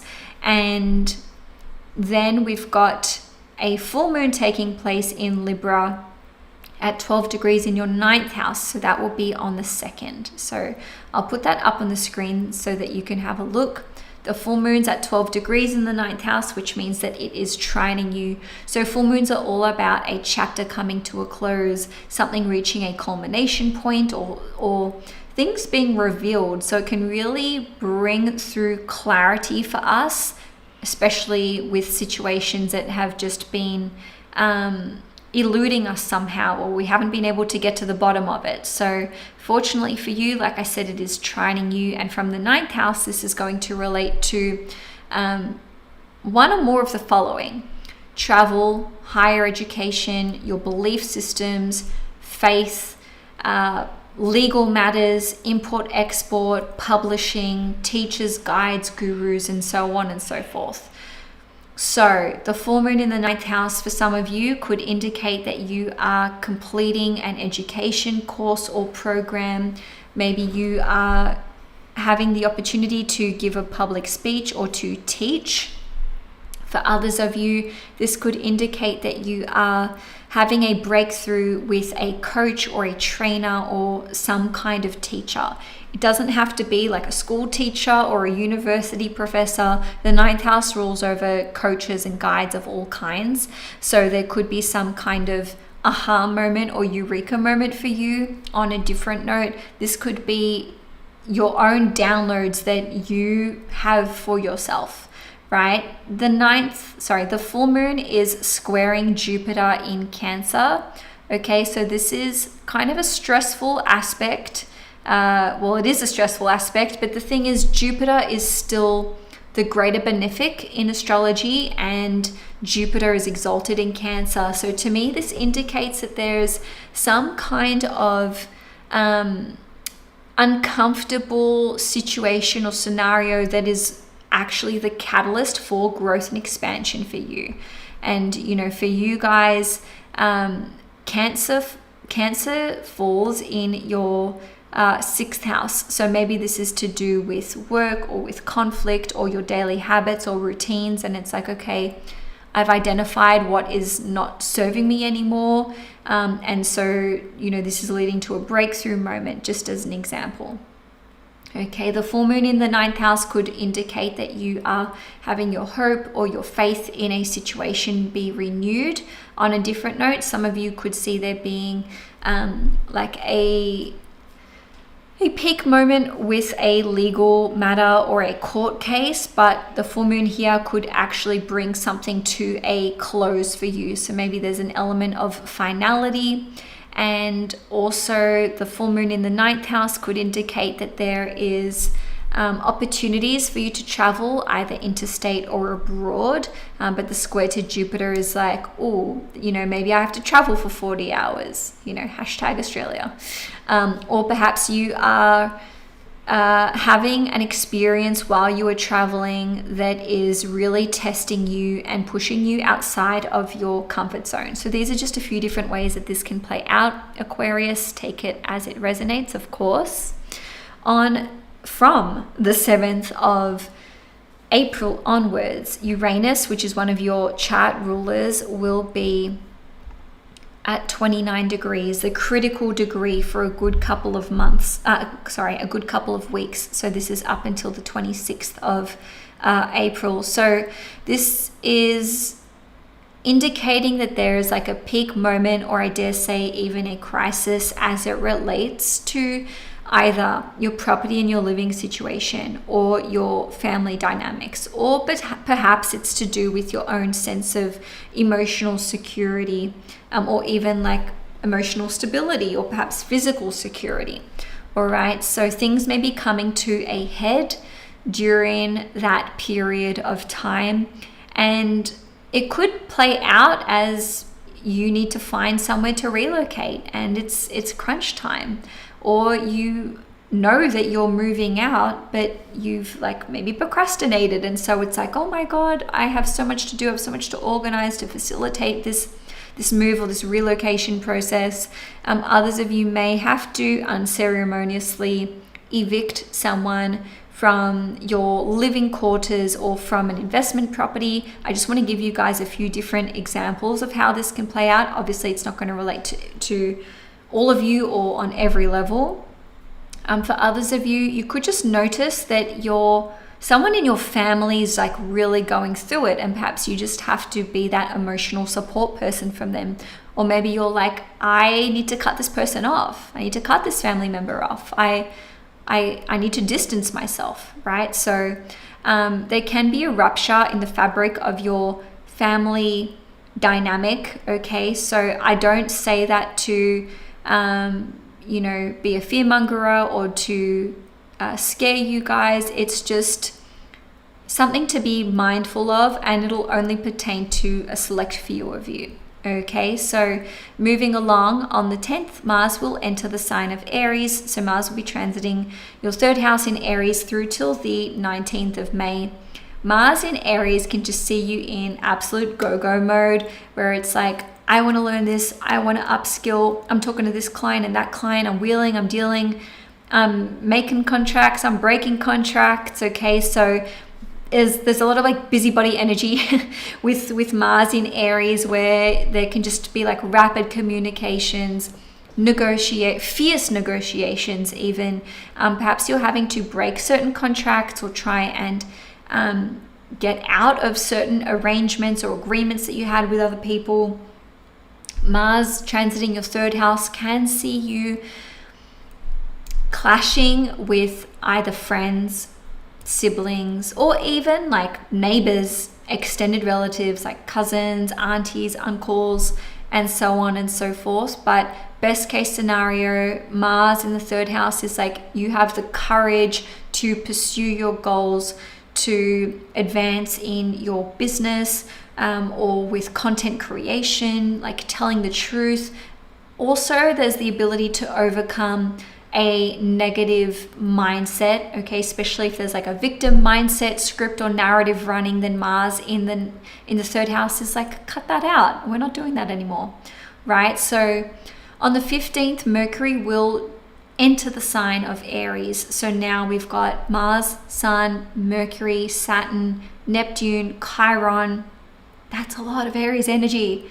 Luckily for you, it's all sextiling you. I wish it was doing that to me. But anyway, so there's an immense focus on writing, content creation, friends, clients, co-workers, contracts, social media, website design, sales, marketing, product development, services, like learning, education, course content. I think I said course content already. So upskilling. This is the real name of the game for you for all of April, truly. Okay, so you'll be learning new things, committing to new things, teaching new things, and it's a very dynamic time for you. On the 17th, there will be a new moon in Aries in the third house. So new moon, new me. New plans, new intentions, new seeds that you are sowing.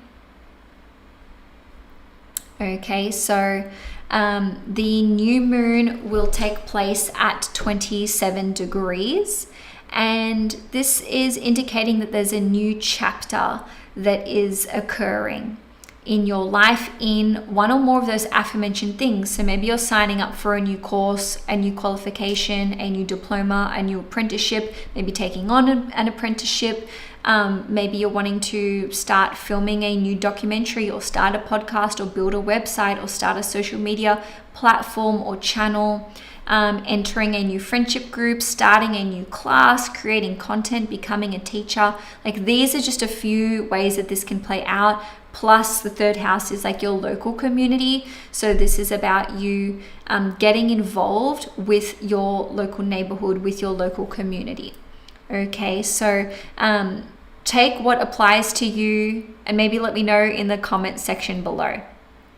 Righty, so moving along. Actually, no, I just wanted to mention that we do have a number of conjunctions that are taking place. So for example, we've got Mars, Neptune, Sun, Chiron, Mercury, Neptune, which is just before the new moon. Just after the new moon, a couple days later, we'll have Mars, Saturn, and Mercury all together. So the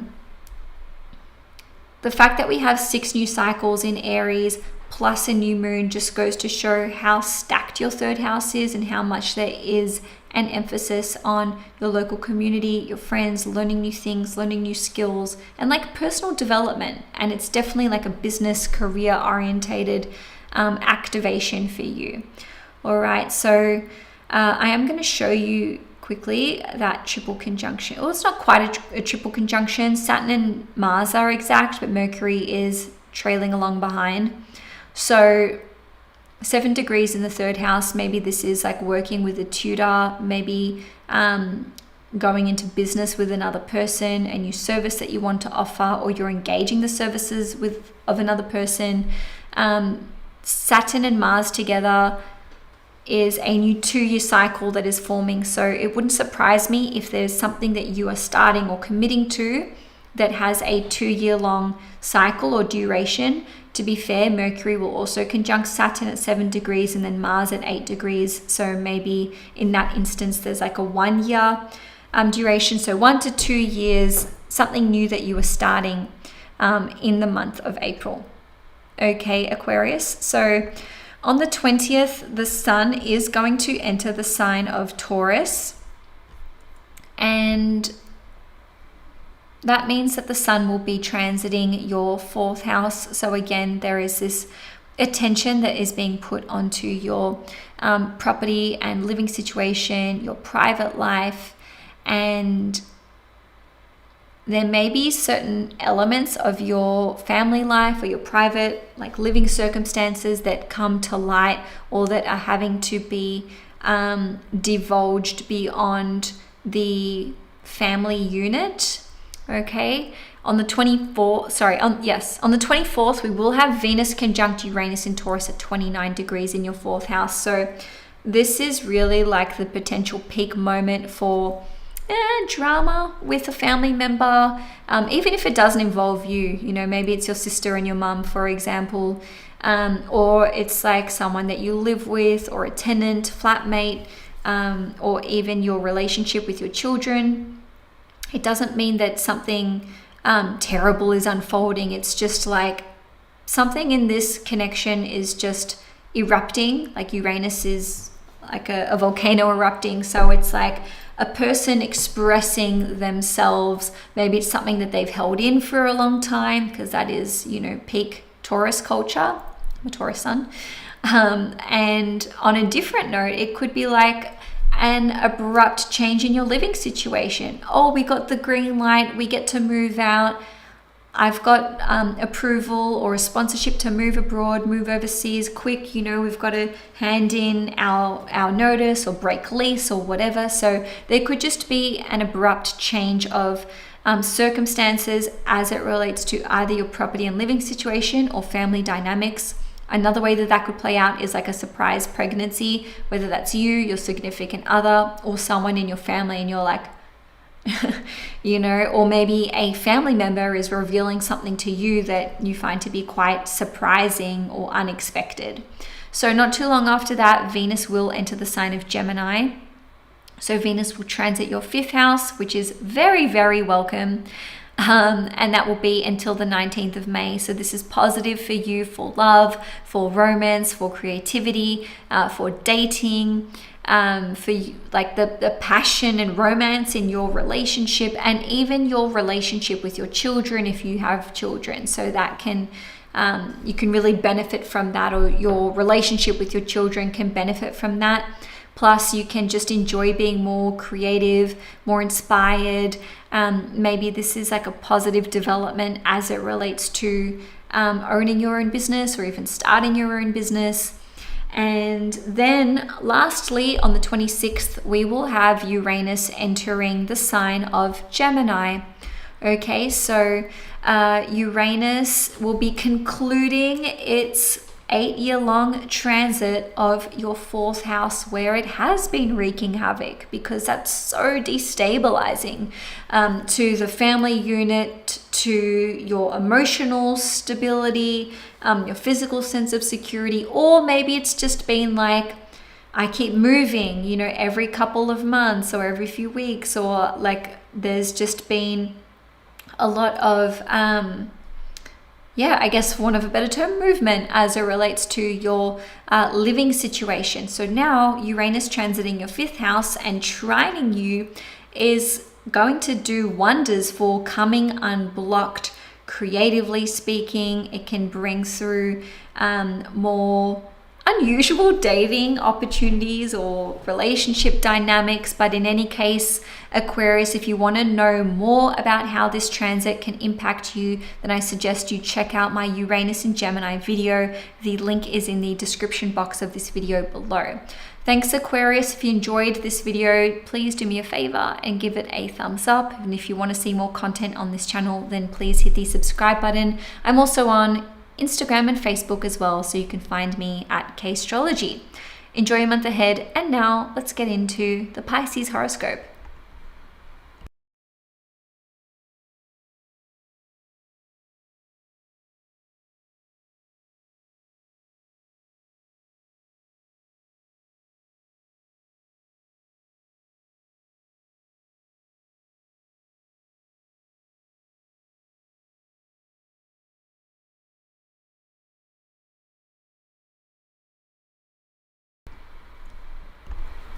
Hi Pisces Sun, Moon and Risings, welcome to your April forecast. You'll be pleased to know that the hardships that you've been experiencing over the last, I would say, several months are finally starting to wind down. So the themes of the month for you, which we'll talk about, and then obstacles and blessings. The themes will be finances, resources, money management, boosting your self-esteem, your money mindset, lack versus abundance mindset, and there'll also be a focus for you on food and diet. Potential obstacles this month could be feeling like you don't have the finances that you would like or that you require, or the resources, or feeling undervalued for the contributions that you are making. Okay, and for others of you, there may be some significant financial expenses or payments that are coming through this month that could just be putting a bit of pressure onto your bank account, right?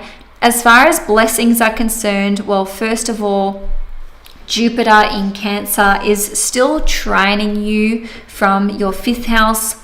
Especially those of you between 15 and 18 degrees, you'll get the actual direct trine, which is very healing and beneficial and can unlock things for you in terms of creativity. But as far as the blessings are concerned, by all means, support from friends, support from siblings, learning new things, more social invitations, so opportunities to go out on social outings. Plus, you could generate a new stream of income this month. And on a different note, but somewhat similar, maybe it's just you getting your plan for your finances, investments. Okay, I don't like where this is going or where I'm at here, but I know what I'm doing. I have a plan, and therefore I feel more confident in myself that I know the direction that I can now move forward in. Okay, Pisces. So as we enter the month, Venus will be in Taurus in your 3rd house. So as of the 31st of March, Venus is entering your 3rd house, and it will be there until the 24th of April.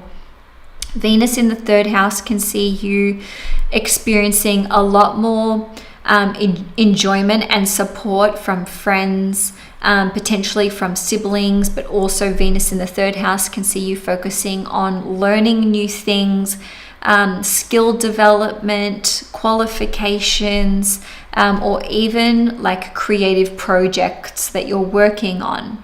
Okay, and for others of you, from a romantic perspective, some of you I should say, this can indicate that there's maybe an opportunity to find love in the workplace with like a co-worker, maybe with a client. I don't know if that's frowned upon or not. Doesn't matter, maybe not. Or like love with a friend. Oh, I've been friends with this person for ages. They're a childhood friend. This was my neighbor, right? And then Venus in the 3rd house is like possibly taking things to the next level. Okay, on the 2nd, we are going to have a full moon in Libra. So 2nd of April, full moon in Libra at 12 degrees, and this will be occurring in your 8th house. So the 8th house is all about our mutual resources, okay? And it also relates to things like taxes, inheritances, insurance, money that we make through others, our joint bank accounts, our joint investments. And on a different note, the 8th house is very much associated with fears, insecurities, plus addictions, but then also the occult and anything esoteric in nature, and for sure like deep and profound healing. So the full moon in the 8th house could see there being some kind of conclusion that's being reached as it relates to mutual resources. So for example, maybe you are closing off a joint bank account, closing off or selling off joint assets. On a different note, this could be a significant change in your romantic partner's financial situation. So that could be like a lump sum or a big expense. A full moon in the 8th house could indicate that you are maybe supporting someone with your finances or your resources, or the shoe could be on the other foot where there is cause or need for you to receive that support from someone else. This can indicate getting your tax money back, an insurance payout, or receiving an inheritance. It does need to be noted that the full moon is actually squaring Jupiter in Cancer. And fortunately, like I said before, Jupiter is trining you, but the full moon squaring Jupiter indicates that there is something uncomfortable that's coming through with this full moon. So maybe it's like, oof, like paying this person back, or, having to receive resources from another person. Like, I want to make my own money. I don't want to rely on other people. Maybe that doesn't feel good. Maybe there's some sort of challenge as it relates to an inheritance or tax, whether that's like an audit or something else. But aside from that, like on a totally different note, this can indicate experiencing deep and profound healing. Maybe this is like an alternative healing modality. But for others of you, this could be like a very strong awareness of an insecurity or a fear or even an addiction. So the square to Jupiter in Cancer is like, oh God, like I can't keep going on like this. This is untenable. But I really do think that a great release can come through from this full moon, especially because it is trining Pluto in Aquarius in your 12th house. So it's like, I know what this is rooted in. I know what this is anchored in. I understand now why I'm exhibiting this self-sabotaging behavior, and I have the resources, the means, and the knowledge to overcome this behavior that I don't want in my life anymore. Okay, so lastly, it could be the discovery of information or a secret, or having something revealed to you that you're like, I don't feel great about that, or I don't want to reveal this thing about myself, but I'm having to share something, and maybe there's like an uncomfortability that is coming through with having to be more vulnerable with another person. On the from the 7th onwards, so the 7th until the 24th, we will have Uranus in Taurus at 29 degrees, and this will be in your 3rd house. So fortunately for you, Uranus is sextiling you from the 3rd house, but of course 29 degrees is the critical anaretic degree, and as the name implies, with the critical degree, often we can have some kind of crisis occur. So this can relate to Third house matters, right? So maybe education, skill development, like on the brink or the precipice of the precipice of completing a course or a qualification, but you're at the pointy end of things, maybe feeling like you want to quit. On a different note, this can be some kind of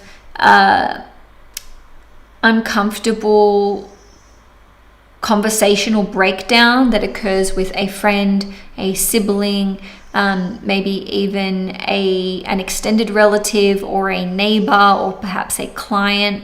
This could be,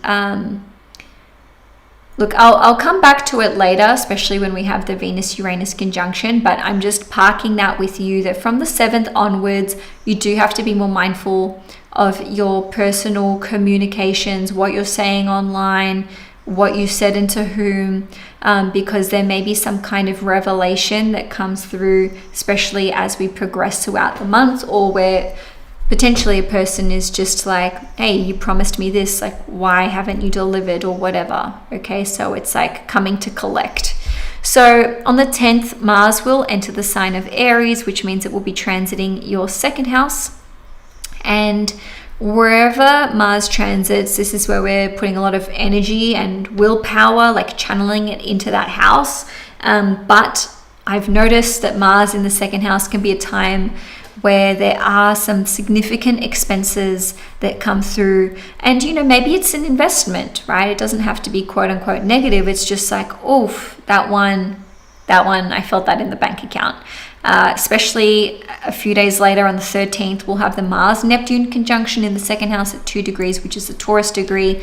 So this can be like maybe even being blindsided by a bill or an expense, or it's just like, I need to invest a lot of money in this thing to solve this problem or to solve this issue. Okay, Mars going through the 2nd house could see there being a need to cut things out of your diet, or to take the proverbial knife to your storage, right? So it's like, I'm selling this, I'm throwing this out, I'm burning this one, you know, or I'm giving this away.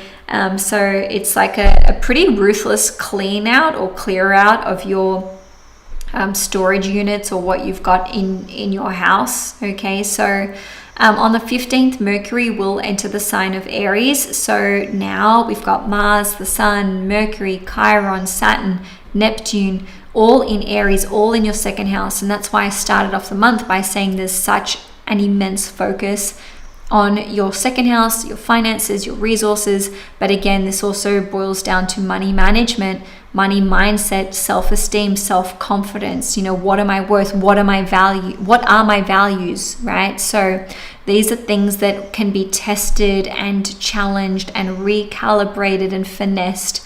So there may be some uncomfortable conversations that you have, especially in the month of April, around your finances, your resources, your worth, your personal values, and so on and so forth. So on the 17th, there will be a new moon in the sign of Aries at 27 degrees, which I've just put up on the screen for you. So as you can see, there's just so much activity in Aries. And as I've said for the other signs, new moon, new me. So planting new seeds, setting new intentions, sowing those seeds. And this is where having a plan for your finances and resources comes through. So the new moon is all about setting those intentions or just taking that first initial step. So I'll give you a few ways that this can play out. This can be forming a new budget.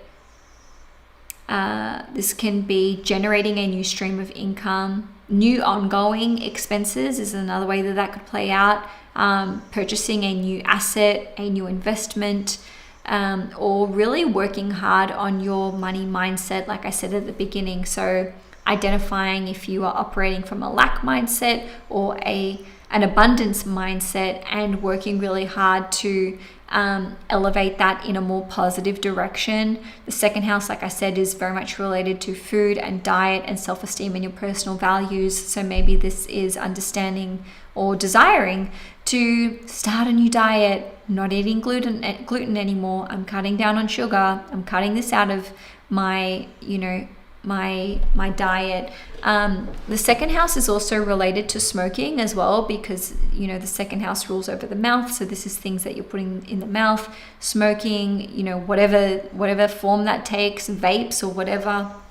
So you may be working really hard to overcome that, and it's absolutely possible in the month of April. In fact, there's a lot of astrology to support you trying to cut or cull certain things from your diet or your like I said, you know, any kind of smoking habit, right? So I feel like there's other things as well. So maybe this is being really clear about your personal values, working on your self-confidence, working on your self-esteem, upping your prices, working with a mindset coach, or, you know, some even like affirmations to increase abundance in your life. That's another possible outcome. And the second house is a very creative house as well. Plus it rules over things like gardening, agriculture, nature. So maybe you are planting a vegetable garden or getting into farming, or something creative, maybe getting into cooking, okay, learning new recipes or starting new traditions for your family. Also, the second house is one of the property houses in astrology, so there could be a big focus for you on relocating, buying another property, increasing your property portfolio, or, you know, maybe you've got an Airbnb ready to go, or you've got ideas for one. Okay, so moving along, Pisces. We do have a bunch of conjunctions. So we've got Mars and Neptune, Sun and Chiron, Mercury and Neptune, and then we've got like a triple conjunction between Mars, Saturn and Mercury, although with Mercury it is not exact. So I'll put that up on the screen for you there. So you can see that that's taking place at 7 degrees. And although Neptune is one of your chart rulers, Jupiter is your primary ruler from a traditional astrology perspective. But in any case, Mars and Neptune, Mercury, Neptune, you know, this can be a time where there are things that you want to purchase, things, expenses that are a necessity, and maybe you are calling in some favors or some assistance for that. But in any case, I think that this is definitely a positive bid for you. Sticking to a diet or aligning to your personal values, and also Mars and Saturn only come together once every 2 years. So this is a new 2-year cycle that's starting, but these other cycles are about a year long. So definitely watch, observe, take notes, take stock of what unfolds in April, and then the flow-on effects 1 to 2 years from now, because it looks like you're really revolutionizing your money mindset approach, and even just the action that you take in general in that department. On the 20th, the sun will enter the sign of Taurus. So now we've got this additional focus on your third house. Of course, Venus is already here, Uranus is already here.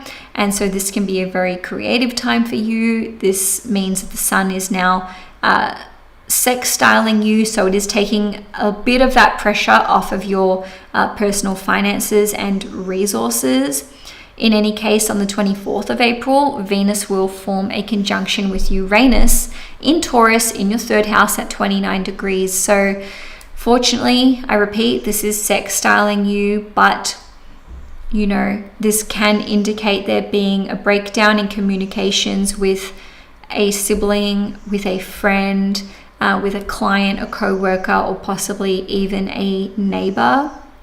But ultimately, Venus conjunct Uranus is going to lead you to express your authentic truth. So I feel like there's going to be opportunities for you from like mid to late April, so till around even the 26th of April, to really speak your truth. And there may be like a shift in your friendship dynamics, like just understanding or realizing, I have so much love for this person, but I just don't know if I want to socialize with them anymore. I don't know if this friendship is leading me onto bigger and better things. Like, for example, if you're just like smoking up with this friend, or if you're always having to like bail them out of trouble, then there could be some sort of grand reassessment that is taking place in terms of your social connections. Okay, in saying that, Venus conjunct Uranus can help you to deprogram a victim narrative or like a pessimistic mindset. And I'm not just speaking for finances and resources. It's like, this is a script that's running, and Venus conjunct Uranus is like, okay, no more resistance now, because Taurus is really like digging its heels in, especially in those last moments, and it's saying enough is enough. I need to look at how I nourish myself and treat myself and value myself, which is the function of Venus. So not long after that, Venus will enter the sign of Gemini, which means that Venus is going to transit your 4th house through till the 19th of May. Okay, so just under a month. And Venus transiting the 4th house indicates that there's going to be a focus for you on the home, whether that is decorating, doing some light renovations, maybe it's like color composition and coordination, or something to do with furniture. Venus transiting the 4th house can see you having friends come to visit. Maybe you're hosting a gathering or a party at your place, or you could even be having someone come to stay with you, or maybe you're going to visit someone and stay at their place. But I repeat, Venus is like friends, or it's like female relatives. Okay, so this could be it could be playing out in these ways. And Venus transiting the 4th house indicates enjoying time with loved ones, with family, with flatmates, or just enjoying your time at home, even if you're being a bit of a hermit. So on the 26th, Uranus will finally enter the sign of Gemini, which means it's concluding its 8-year-long transit of Taurus in your 3rd house. So that started back in 2018, and now Uranus will transit your 4th house until 2033. So that's another 7 years. And this can bring through a real change in dynamics with family members, or with your property, your living situation. Maybe there's some abrupt relocations here, or people moving in, people moving out. And if you want to know more on how this transit is going to play out for you, then I suggest you watch my Uranus in Gemini video. The link for that is in the description box below. So Pisces, thank you so much for watching your horoscope. If you enjoyed this video, please give it a thumbs up. And if you'd like to see more content on this channel, please hit the subscribe button. I'm also on Instagram and Facebook as well if you're wanting to see more content there. Thank you so much, everyone who stayed for the live chat. It's always very appreciated and comforting to have you here as I roll these out for 4 hours at a time. Enjoy your month ahead, everyone, and see you next time.